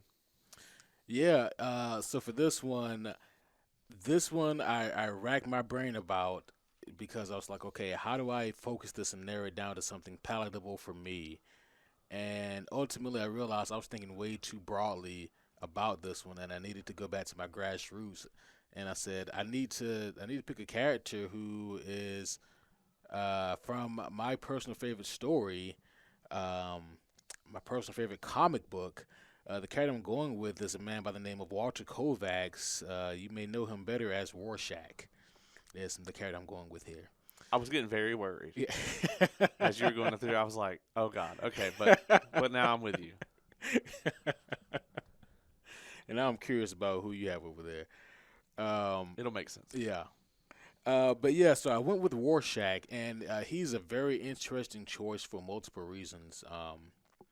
So, so one, Rorschach, for all intents and purposes, more so than any of the other side characters, more so than Dan Dryberg, who was not out, more so than John Osterman, Dr. Manhattan, more so than Laura Uspestic. The main protagonist would have to be Rorschach. It's him. He's the one who finds the thread to this entire conspiracy. Now with Rorschach, um, he is a very, very different character than I think most people would ever choose to. Thank goodness this isn't the category for like character who you resonate with. No one should ever resonate with Rorschach. Him, First, Rick Sanchez, yeah, yeah, any of those types you should not resonate with. But even more so, not to get political, but Rorschach, he's a very, very much. You get the impression that the way Alan Moore wrote this character is very much a right-leaning, far-right, conspiratorial right type character. right. He the only thing that he really read on a consistent basis was this newspaper called the New Frontiersman, which is like equivalent to whatever far right wing conspiracy theory paper that exists. That's the equivalent of what this man read and consumed on a very daily basis. And there was a lot of within the newspaper, you could extrapolate a lot of misogynist material, a lot of racist material, a lot of things that had like bigoted undertones and whatnot, all under the guise of but this is for the greater good or blah blah blah.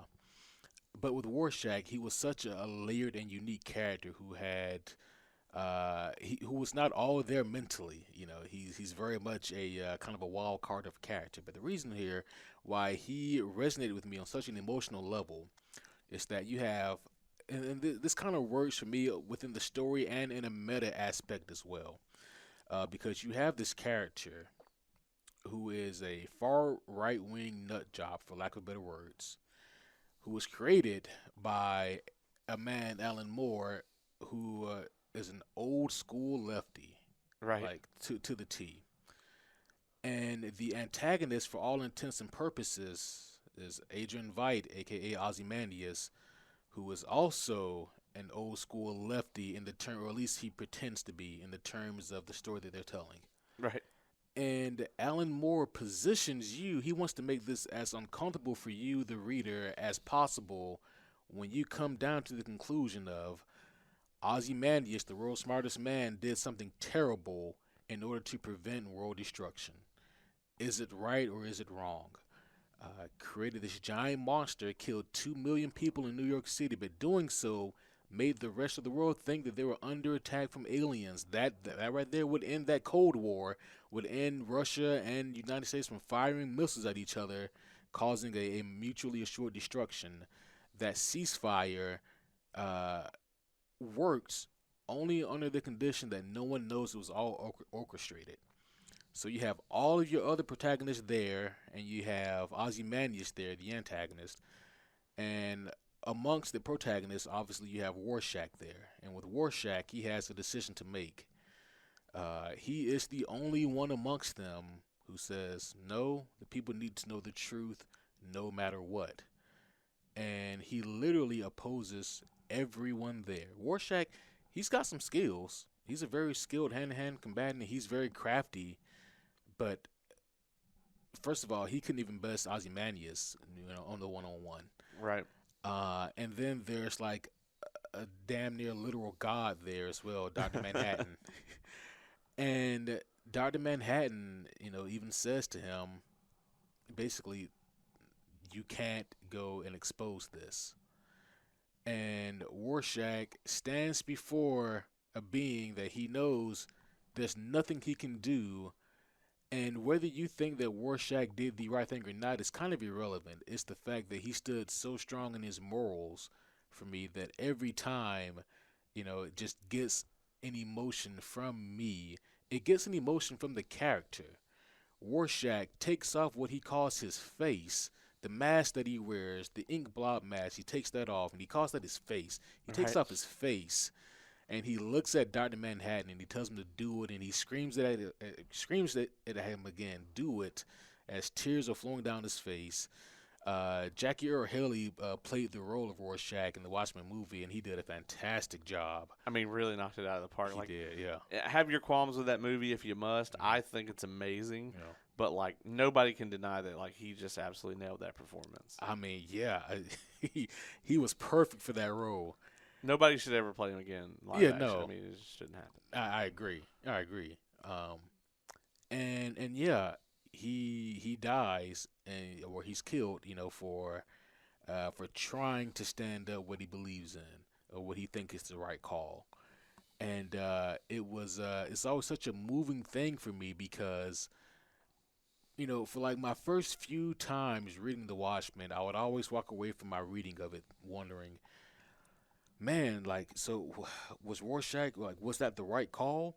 But then, like, on some secret readings, my walkaway thoughts would be, hey, that's irrelevant. It's the fact that this guy just stood up literally against the world and said, I will literally die for what I think is right.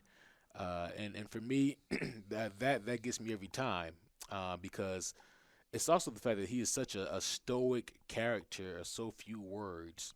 And it's not until you read between the lines of the Watchmen book that you get more of this character's backstory, that you learn about how shitty his life was growing up, and that you really start to understand that, yeah, man, he's a broken character who came from a really, really broken home, who really wants to right all these injustices because of so many that he suffered, and he's willing to die for that.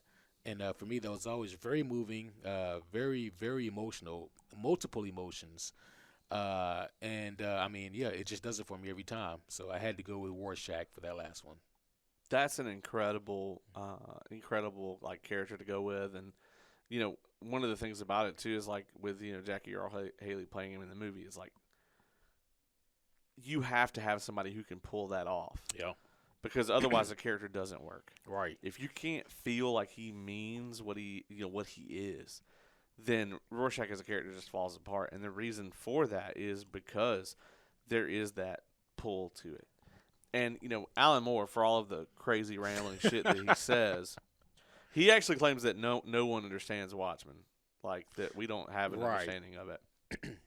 Which I'm just like, okay, Yeah. but he like Rorschach is just he's a well written character, and we talked earlier about the audience surrogate. At the beginning, you think that's what he's going to be. Right. It's like the furthest thing from that. Mm-hmm. We are seeing the story through his eyes, but he's not a surrogate for us. Like, right. He's very much like on his own sort of, right mission, I guess, of self-righteousness. Mm-hmm. But like that's another thing that Alan Moore like presents us with. Normally, we would see something like that as a negative thing, Right. But here in this instance, it's like some things are worth standing up and fighting for, no matter what. Yeah. And it was just beautifully done here. Yeah. I always thought so. I am very curious to hear your number 3. My number 3 is Alfred Pennyworth. Oh, Yeah. So here's the crazy thing. I did think about using Alfred at one point. Like, he was one of the men in the Rolodex. Yeah. I mean, how could you not? Yeah. And, like, my mind immediately goes to the Michael Caine version. Mm-hmm. And I'm not saying that that's my favorite Alfred. It is.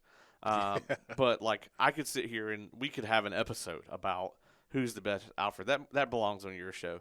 But That's a fun one. that is, because there's so many options. Yeah. But when you talk about the one that appealed to the most emotions, it's definitely Michael Caine's Agreed. rendition. Yeah. Because I wrote down a quote here, and it says it's something he says to Bruce, of course. He says, "You start pretending to have fun, you might even have a little by accident." Right. And the thing that I just love about this is it's like Alfred is so many things for Bruce in those movies, because in the Nolan trilogy, Bruce is like really played as this really like troubled character, which he is in all of his incarnations, but he's so like stoic and just kind of unmoved, and he's always masking. The only time he's not masking is when he actually has the cowl on and he's Batman. Right. And I love that aspect of Batman's mythology where, Batman is the true face and like Bruce is the mask. Like, that's one of my favorite aspects of Batman. Yeah. And so we have to kind of experience a lot of the emotional sides of his character through Alfred. And so, Alfred is always the person who's pulling him in like a direction where, Alfred is the comic relief, but he's also the levity at the same time. Right. Because when, Bruce just gets out of hand on his like mission for vengeance, like, Alfred is the person who stands in front of him and says, "Look, Master Wayne, like, this is going too far. Like, you need to, maybe like just going out at night and beating the shit out of everyone isn't the way to go about it here." And that it's that huge range of emotions, man, where he can make you laugh. He can make you think more about what's going on. He can be that kind of voice of reason. And I cried in Rises. Yes. Dude. That performance Oh my where gosh. he admits to Bruce that he burned the letter. Yeah. That's one of the most iconic moments in any cinema to me, man. I remember crying in the theater on opening night seeing that. It was just it was just on another level. And the performance he gave with that, because I always wondered, I was like, they have to pay that off, right? Like with him burning the letter, Yeah. And just the look on his face when he, you can tell what he knows what he's about to do. Yeah. He says, "What if I told you I burned that letter?" Mm-hmm. And it essentially like him taking off, and they never really reconcile. No, they don't. And again, at the end of the movie, or close to the end of the movie, when he's at the grave site, Right. That got me really hard. Yeah. Yeah. Michael Caine just losing his damn mind. Yeah. And then there's so much debate about whether the end, like, if the end of the movie's like really happened, and all that, or so we don't have time to go into all of that. We don't, but it is a very juicy theory. Yeah. But every version of Alfred, one of the main things about it is he's almost always, he's kind of the thing that pulls Bruce back to his humanity. Yeah. Without Alfred, like I think he would be basically what we see in the Batman in the very very early stages, where Yeah. he is just vengeance. Right. Where there's And nothing else. You know. yeah, and it takes Alfred in that movie to pull him, Yeah. kind of out of that too, and help him become the Batman. Right. Takes effort, damn near dying for that to happen. Yeah. Yeah. So that's one of the things that every version of him has in common. I mean, even one of the few good things about Batman and Robin, like the much maligned Batman and Robin, is I love the end where he doesn't kill him. He doesn't. Um, you know he ends up basically getting Mr. Freeze to help him cure Yeah. what's going on with Alfred, even though he just happens to have the cure in a little wrist thing on his suit. He carries it around with him everywhere. The execution was terrible, but like the actual like base of the story Right. was really good. But like even Alfred's like in Forever, when Alfred's like he's tutoring Robin, like a lot of that stuff was fantastic. Oh yeah. The animated series, man, like Oh man. animated series Alfred, just such an incredible job. Right. Like that dry sarcasm that he has is just masterful. Yeah, it really Yeah. is. And I love that. Man, Alfred is such a good choice. I mean, his role in Hush, he's not in that book as much as I'd like him to be, but like he scene steals everything he's in. Oh yeah. So Yeah, I mean he really does, because Alfred, I mean, man, yeah, he's always that character to bring Bruce back down to earth, and he is like the glue that holds the Bat family together. yes, And I mean, yeah, and I mean, man, like I don't mean to go off on definitely don't mean to go off on any kind of tangent here, but it's like that's what we do. that's what we do here. I remember reading in Tom King's Batman run, which is it's spotty for me. It's hit or miss. Some things are amazing. Some things are just like, what is this? But seeing Alfred in that book, every time you see Alfred, you know that you're in for a treat. Like it is, Right. it's fantastic writing. And then the real brilliance of that is the reason why Alfred is so well written, even when sometimes other things aren't, is because the end result is Alfred is killed. Alfred dies in that run. Right. And it is heartbreaking because, if nothing else, even if you hate everything else about that run, you love Alfred during that run. He's peak Alfred. Alfred at his best. And he means a lot to Bruce in that. There's even like a little one-shot issue that's like a Father's Day issue. And at the end of that issue, Bruce says to Alfred, "Happy Father's Day." As he has like a lot of like the younger versions of the Bat family boys, kind of laying around him. He's like, he says to Alfred, how Happy Father's Day, and just to show how much Alfred means to them. But no, Alfred is such a great character to go with for like that emotional gut punch. Yeah. There was really no other choice, man. It's even to the point where the book I'm writing has a butler in it. Oh, nice. And it's like, how do you get away from this archetype? Yeah. Because he's just so iconic. Right. You got to think about it this way. Alfred is so good that they wrote out Jarvis in the Iron Man comics and made him an AI, Right. Because you have to. Yeah.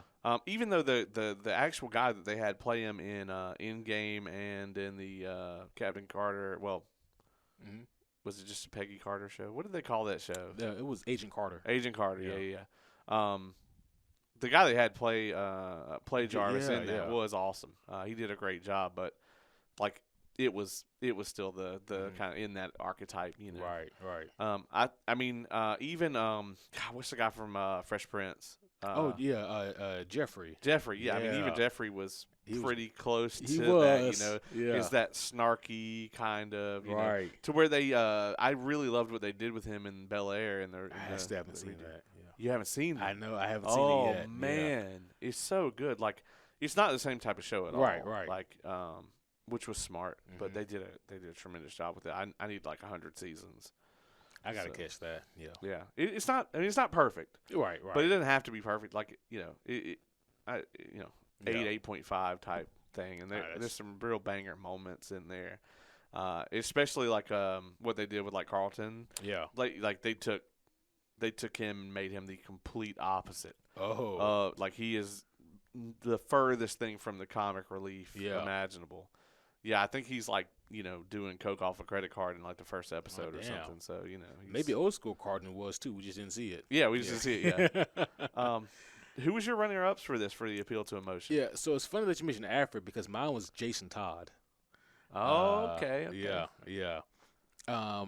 Jason Todd, man, for me, he just does, especially in Under the Red Hood and any Oh, version that you consume. That how could you not feel his emotion? I mean, especially the way that Jensen Ackles portrays that role oh, in the animated movie. Like, how could you not feel that emotion? During that iconic scene at the end between Batman, Joker, and Jason. That moment always gets to me, and it's what I call his Creed moment. His moment when you finally understand why he's doing everything that he's been doing. yeah. Like I don't blame you for letting me die, but why on God's earth is he still alive? I would have done anything for you, Bruce. Like, That delivery. oh yeah, Ooh, man. it gives me chills. Every Yeah, time. yeah, Yeah. yeah. Um, and then like just the, like the subtle nuance in the way that it's done in the animated movie. Things that you can't read. Things that you have to experience. Visually or by hearing it. It's like that slight tremble in his voice when he delivers that line. Right.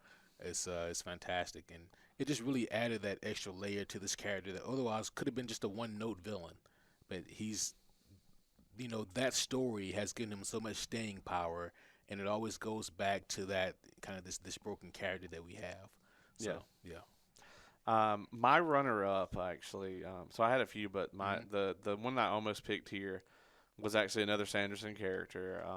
It's a character by the name of Wayne, and he's in the second era of their Mistborn book. So this is with the like kind of steampunk age, Mm.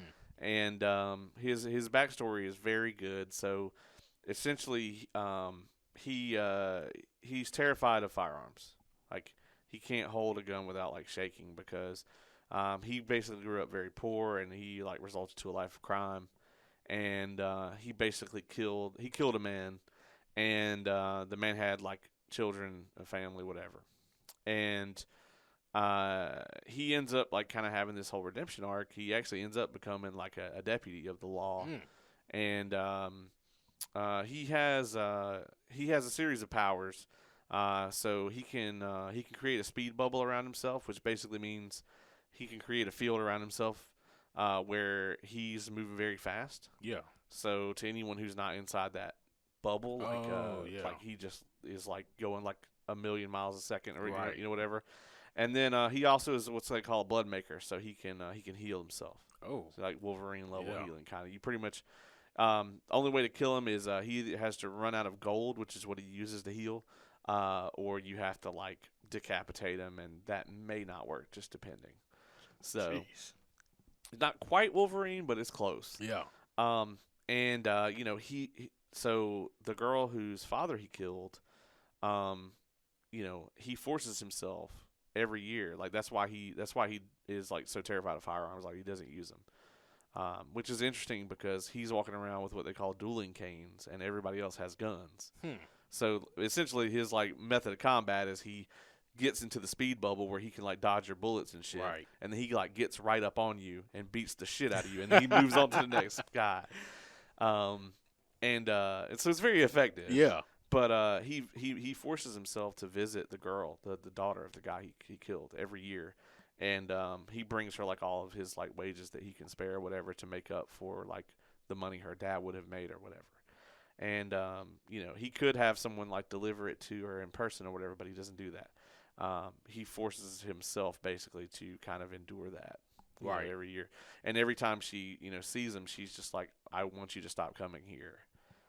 But he's like continuously putting himself through that kind of agony, as sort of a penance for it. And the funny thing is, like, none of the other characters in the story know any of this about him. Right. He's very much this character that's like he's the comic relief 100%. Yeah.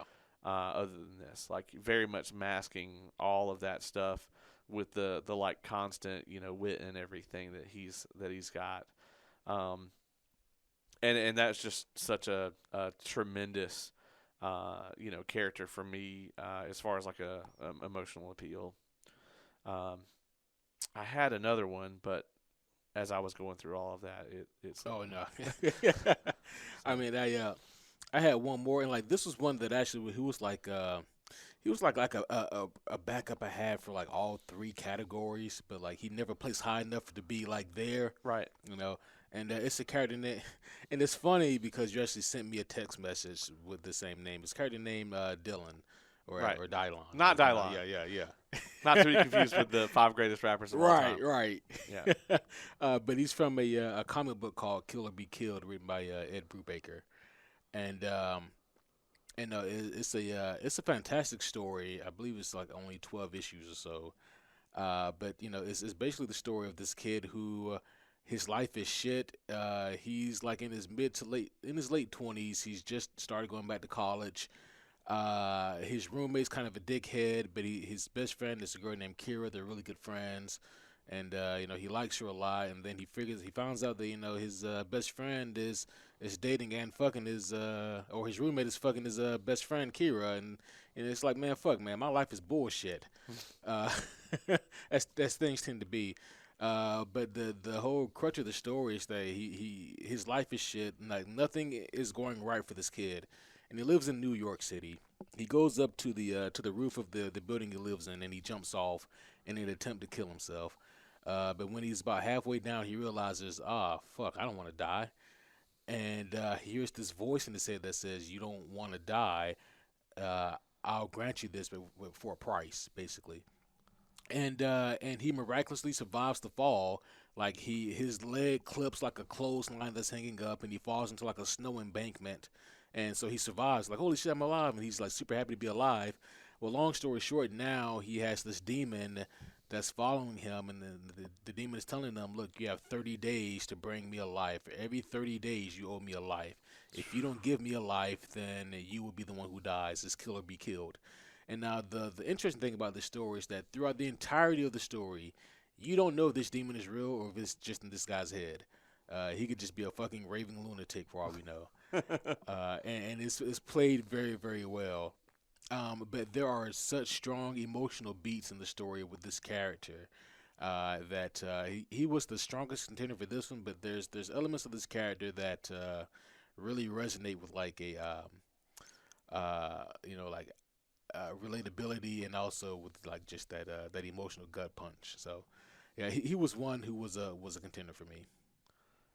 yeah. I was sitting here and I was just looking at I was trying to find a good quote for Wayne for the Yeah, character I mentioned, and I came across this one. And it's one of the other characters is talking about him. He says, Wayne's a little attached to that hat. He thinks it's lucky. And Wayne replies, it is lucky. I ain't never died while wearing that I mean the man has a point. hat. He does have a point.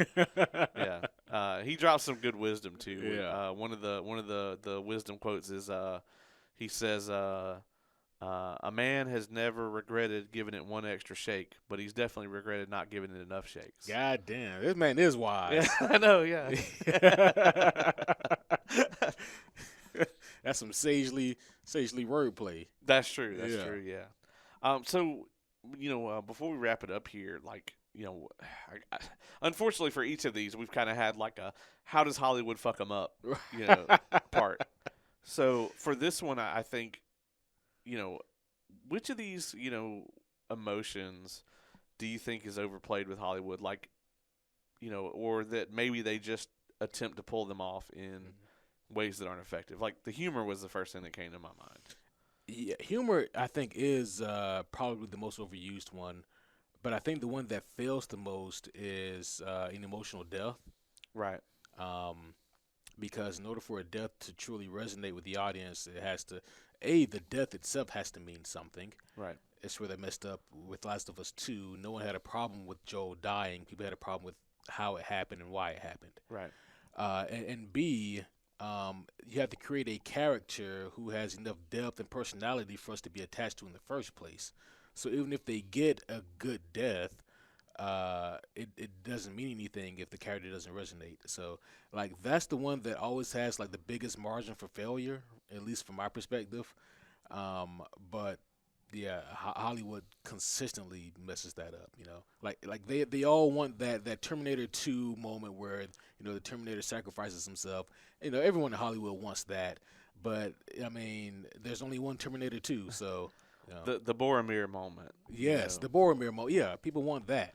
Yeah. But then again, like, and even with that moment, it's like I'm I'm pretty sure that probably happened pretty close to that in the books, right? Yeah. Yeah.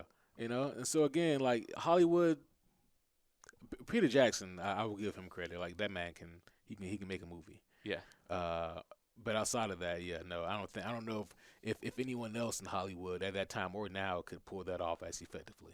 Well, I mean, clearly the Russos, right? Because that Iron Man death was Yeah. incredible. Agreed. We went into that movie thinking that maybe that Tony would make a sacrifice, but that Cap was going to die, and they flipped that on us. They did. And Yeah. they gave Cap a happily ever after, Yeah. which none of us thought that was going to happen. Yeah. We thought everyone's going to lose something here. Mm-hmm. But like them playing up, like them bringing full circle, and we've praised this a million times, but it can't be stated, especially for Hollywood today, to pay off that line of "you're not going to be the guy who lays down on the wire." Right. For them to pay it off like 8 years later, Yeah. and have him literally sacrifice himself for the Earth. Right. And it had to be in a dramatic fashion for Tony to do it, but Yeah. in true Tony Stark fashion. But like, just that was an amazing death scene. It was, and like everything about that scene, like you said earlier, was being subtly built upon. Right. Like even Thanos saying "I am inevitable," he said that earlier. Right. And so when he says it again, like he says it with a little bit of sass to it. I told you I am inevitable, and then that allows Tony to drop that iconic line. I am Iron Man. All the way back from 2008. Yes. So good. Yeah. And it's like I'll credit you with this one. It's like you can have a great twist if you don't see it coming, but it still makes sense. But the best twist is where it happens, and when you look back on it, it's really the only outcome that made sense, but you still didn't see it coming. Right. That's like the best twist imaginable. Yeah. And that's the one where they really nailed it, where it was just like it had always had to be this way. Right. It always had to be Tony. It always was going to come down to this. Yeah. And it was the thing that made the most sense. But until that moment in the theater, we were sitting there together. Until it happened, none of us saw that coming. Oh yeah. It's the Luke Skywalker from Mandalorian season 2. Right. It didn't make sense for anyone else to answer Grogu's You're right, call. but we all wonder who is yeah. Yeah. And then like, oh shit, it's Luke, and then you're like, well, of course it had to be. Yeah. Yeah. And I remember thinking even at the time, Yeah. well, I mean, clearly Luke would know this because he's like the most powerful Force user that we know of right now. But I mean, it's definitely not going to be him. So who are they going to get? Right. Is it going to be Ahsoka? Which I would have been fine with. But it's just like that's one of those things where like the answer was right in front of us, but it still felt like a twist when it happened. Yeah, I love when they can pull that off. Yeah. It is hard to pull off, man, but when it does, it works. Yeah. Oh, yeah, it works. Yeah, I mean, a lot of times I think with Hollywood, they want to get these emotions across, and it's not just Hollywood. I mean, it's all forms of art really, where it's like, we want to express that this character is angry. Okay, well, we're just gonna have them yell a bunch or whatever. Right. But if you can't resonate it all the way through to the reader or viewer, etc., then it's kind of pointless to put it in. I'll quote our good friend Antron Brewer: "If it's not going to be effective, don't do it." And that's where I'm drawing the line. Hollywood, that's where it's at. Right. So man, like I know with you yourself, you're an author, and I remember listening to Tavern Notice Board with you and the homie Oz, and that was a fantastic episode, by the way. Oh, thank you. I loved being on that. Man, yeah, I had a blast listening to that, and man, I was like, yeah, I was really glad I was not like there as some kind of weird third wheel for that episode because I'm like, here I have like what two DMs, but like one DM is like my current DM who's been my DM for a long time, and the other one is a goddamn author. And I'm like, I'm like, here are two people who know more about world building than like most people who I encounter. And like, so hearing that, really got me thinking about the fact that you could have like the most interesting in-depth world, but if your characters are just blah, then what does it even mean? Right. It means you basically have an empty world.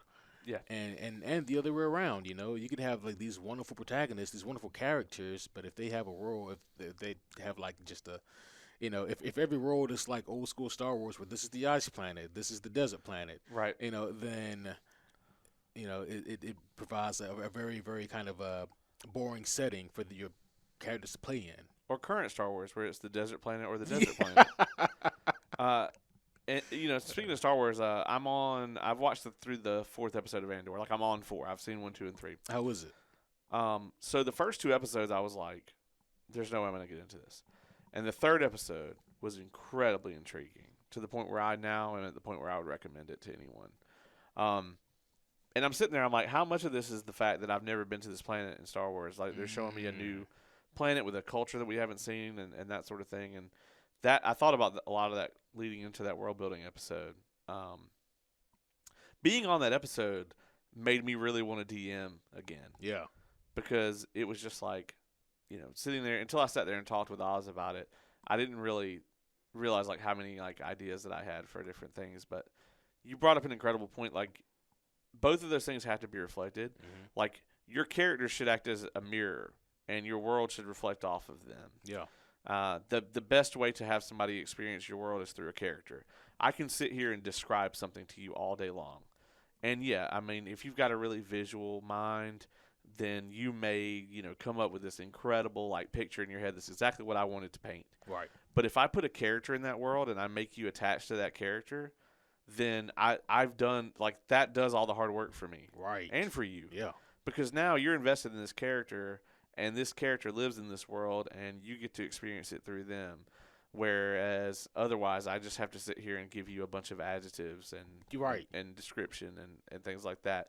And those are effective tools. Yeah. But like I said, like making a character that you are interested in the world because they are in it is much easier, and more effective.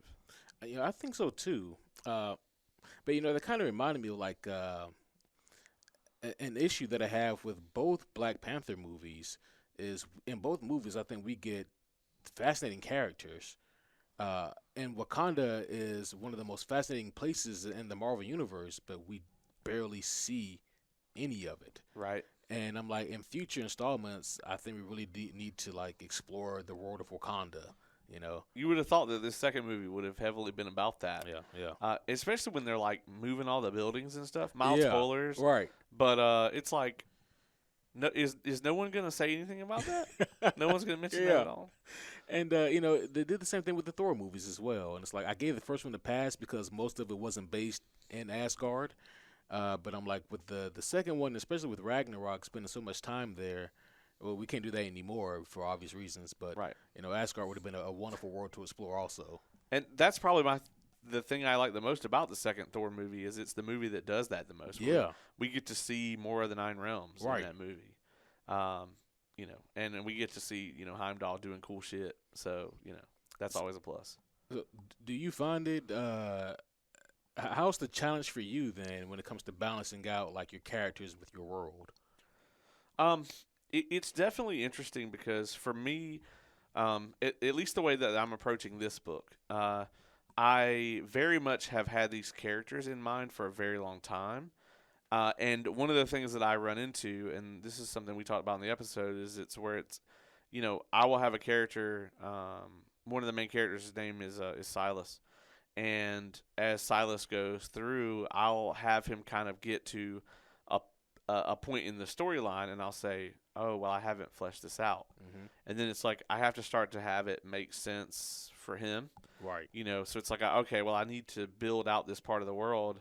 and it's just things that you don't think about. Like, he is a military commander, and he's the way that the particular country that he's from, they have powered individuals called E4s, and they're kind of looked at as like celebrities, etc. In the nation he lives in, but some of them go into the military and they're all like in command. So the area that he's in, they run these like squadrons where they have three E4s that have powers, and then everybody else is like a regular person, and they're the leaders. Right.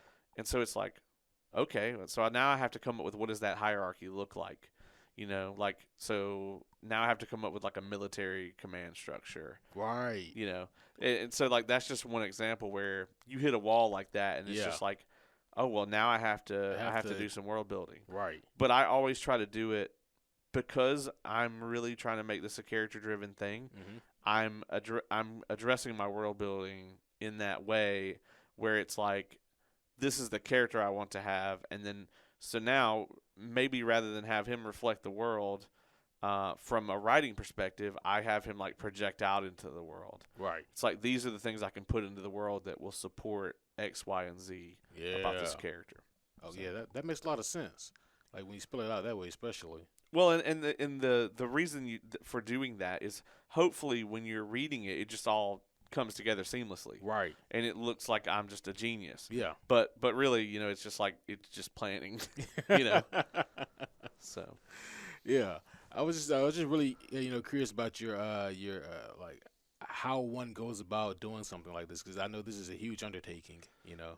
It is. Yeah. To be honest, I mean, I have an internal wiki here that has a lot of just stuff, and the sprawl gets really unattainable sometimes, because it's just like, everything that you do, you have to kind of go and build it out. Right. Otherwise, you're going to step on your own feet. You're gonna contradict yourself. Yeah. So it's like, okay, they go by this place and the barkeeper's name this. Right. All right, well, if I ever have anybody come back here, then this has got to be the name of the tavern, and this has got to be the name of, and you just have to build all that out. And every time you talk about a new character, it's like, how the fuck does George R. R. Martin keep up with all this? Right. Because he's got like family trees of like the last 200 years for this random keep that's never been in any of the shows that exists in the Stormlands somewhere. Yeah. So, yeah, I mean, you have to have a method. Yeah. Right. Whether you go the Sanderson route, which is where he just world builds forever and then writes these amazing characters, or you go the George R. R. Martin route where he just writes and whatever happens is fucking canon. And then he goes back later and fills in all the blanks, Right. So you have to have a method. That's true. And if you don't, then you'll very quickly end up, in the tank, basically. And yeah, I imagine you'd either end up at a dead end, or you wind up at a place where you realize your story doesn't make any sense anymore. Right. Yeah. And you have to, that's one of the reasons too where it's easier for me to write something character driven, because you can be married to the character. Like you can say, these are the things I want the character to be, or these are the like this is their philosophy, this is their goals, this is their struggles. You can write all that down, and it's concrete, and you never have to change it. But you can't do that with like the plot, for instance, because the plot's got to make sense. Right. And the plot has to serve all those things I just mentioned, not the other way around. We have seen what happens when you do it the other way around. Yes.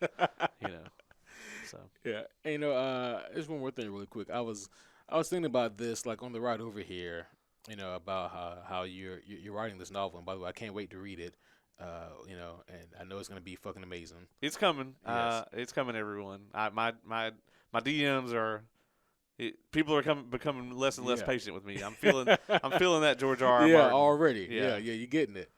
But I was thinking about this, and I was like, man, like not saying that I would ever write a comic book, but I was like, if I did, like I was thinking about like the differences, like the advantages and disadvantages, like the pros and cons of writing a comic versus writing a novel.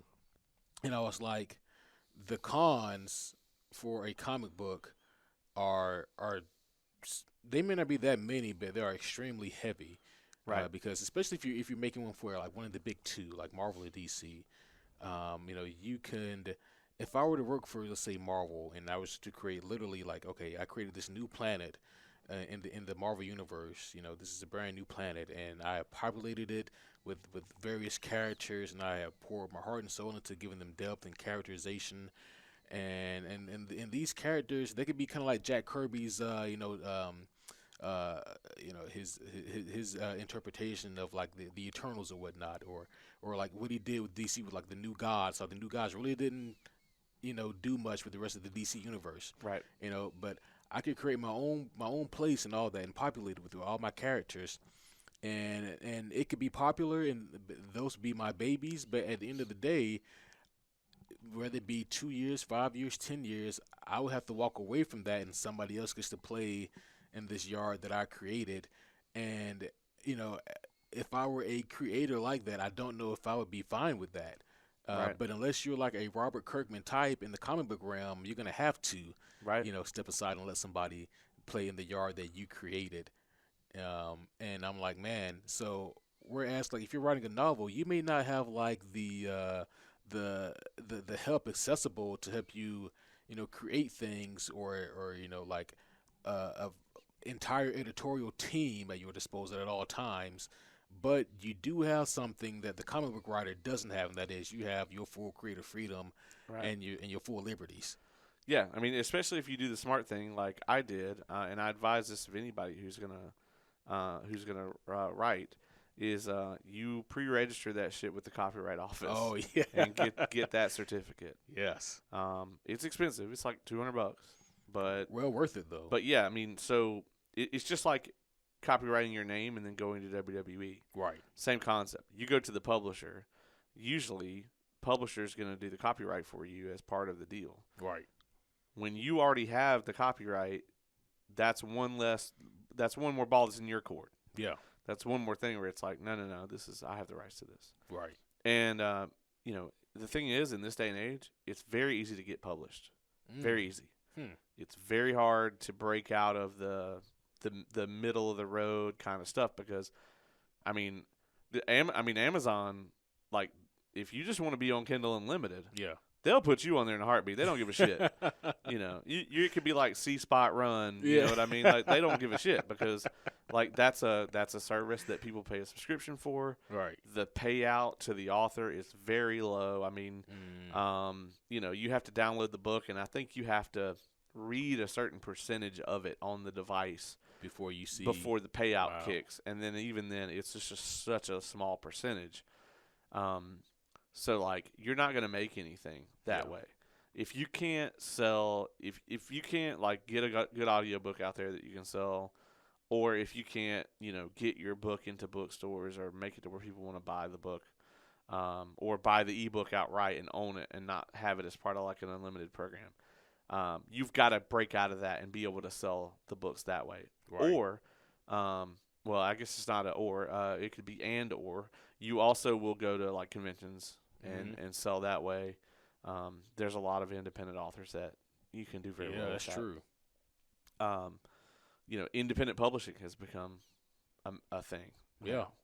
I'm still working out how I'm gonna do the distribution, but being able to get an agent to get you in the door of one of the major publishers, that is more difficult now than it was. Oh. Like I can't even I don't even have the connections to even submit my book to like Tor Right. that publishes for Sanderson because they have fucking Brandon Sanderson who can write a book every week. Right. And yeah. then, they have a bunch of other fantasy authors that, no offense to them, are like, I'm on the same publisher as Brandon Sanderson. Right. Yeah. Yeah. Fuck those guys. But, I mean, and that's the same reason I would want to Yeah. go through Tor because Yeah. they kind of have the monopoly on the like high fantasy space right now as far as Right. like major publishers go, and the resources and the editors and all that stuff that you talked about. Yeah. But yeah, I mean, you don't have to worry about somebody coming behind you and playing in your world. And even if you don't make a comic for one of the major publishers, even if you were to go through like Dark Horse, well, Marvel owns them now, right? Didn't Dark Horse go out of business? No. Actually, I think they did, or they're close to it. something Yeah. like that, So, yeah. But even if you were to go through like an like independent, Image or yeah. But I mean, there's no guarantee they're not going to sell it for parts later to right. Marvel or DC. Yeah, exactly. Yeah. So Yeah, it's a unfortunate situation, but yeah, yeah, very true. yeah. Next thing they got Dynamite as the sole distributor Right. of your work. Man, my comic book, I finished it 3 years ago. I mean, ain't nobody got a copy yet. Yeah. Yeah, Yeah. Shout out to Dynamite. By the way, they can go fuck themselves. yeah. I Man, paid for my copies of White Sand like a year ago, and I feel like at the time that those Omnis were originally supposed to be printed, we could have done the review by now. we definitely could have by Yeah. far. Yeah, Yeah. we could have read it on air. Right. Like we could have met once a week and read a chapter on air, and still gotten all the way through it and done the review by now. There's actually an ongoing joke about whether the Winds of Winter or the Omnibus will come out first. Holy shit. Yeah, that's Man. how you know you're in dire straits. Yeah, you might never see like your money. No, You know? Yeah. no, never. It's a good possibility. Yeah.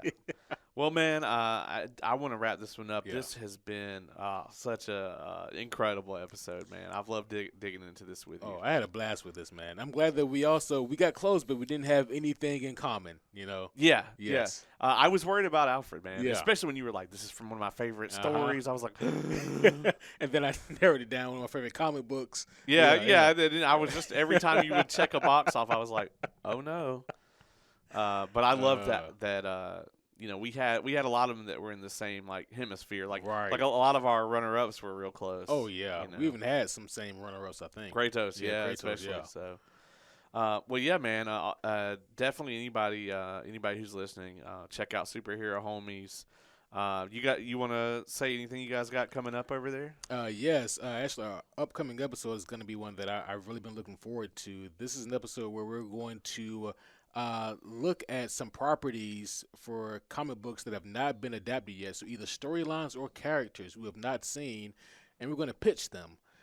So as of now, I have literally 10 different storylines and or characters in my phone that we're going to go over here. And I'll go ahead and give you guys a spoiler here. Here's an exclusive. One we're going to talk about is World War Hulk. Yeah. There's rumors going around that Marvel is interested in doing that. So we're going to go ahead and give them some help there with that idea. We have other characters as well, like Blue Marvel, who may or may not be in the upcoming Marvels movie.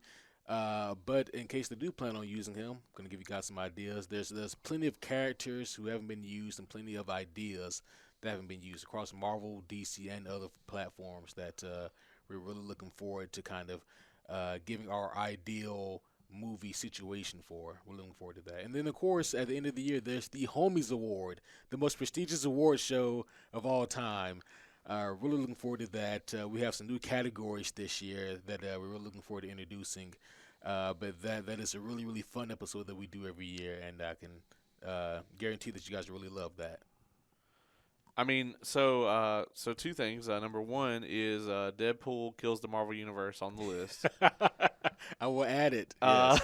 and then also in regards to the Homies Awards, are you guys adding a best performance category? Yes, we are. Okay, so Angela Bassett will get her flowers then. we can't spoil it here, but if anybody else, I live close enough now. I If know. anybody else wins that, I'm gonna somehow know, and I will bust in live during the recording. I mean, and that's the truth of the matter, man. Like, and the thing of it is, it's not like she doesn't have competition, but like, who else can get it? Right. I mean, it's Yeah. just like, it's like you competing in the Olympics. Yeah. Everybody you beat is an Olympic athlete. Right. But you won. Yeah. You know? Yeah, and like it's always fun kind of mapping that out because I'm like, well, Kevin, what about Jeffrey Wright? I mean, he was an excellent Commissioner Gordon. Jeffrey Wright's too good, man. But Yeah. he can win another year. Yeah, that's right. Yeah, It's like he can win for the second one. yeah. Damn. But now that you mentioned that, man, does Jeffrey Wright get 2 nominations? Best Supporting Actor and Best Performer. So Well, just because Yeah. Zawatu. Oh yeah, and he was Uatu. That's true. Yeah, so it's kind of yeah. like Angela Bassett got definitely brought the quality, but like Jeffrey Wright nailed it as 2 characters. That is true. That's true. It's tough. It is tough, and what it comes down to is like, sometimes it's good to just be nominated. You know, Yeah. like Grammy nominated artist so and so. You know, Right. it's like, yeah, Yeah. like, see, nominated still good. So, And we still don't know who won the Game Awards. I've been trying to find out, but uh, I mean, I know that Ragnarok was the most nominated game. Like yeah, it was nominated for the most things. So, yeah, I mean, uh, yeah, we could go on and on here. oh yeah, So, yeah, definitely check out the Homie Awards. Definitely check out the adaptation episode. I'm really hyped for both of those. So pretty much everything that you guys put out over there is gold. Thanks for joining me here, Ace. I appreciate it, man. oh, thank you for having me on. Again, this was an amazing episode. I had a blast with this. I was excited before, during, and even after this episode is over. I had a blast, man. Thank you for having me on. Hell yeah. Well, everybody listening at home, in your car, wherever you're listening, this has been a hell of a kickoff to season 6. A million seasons, forever and ever. And this has been another episode of Entertainment Evolved.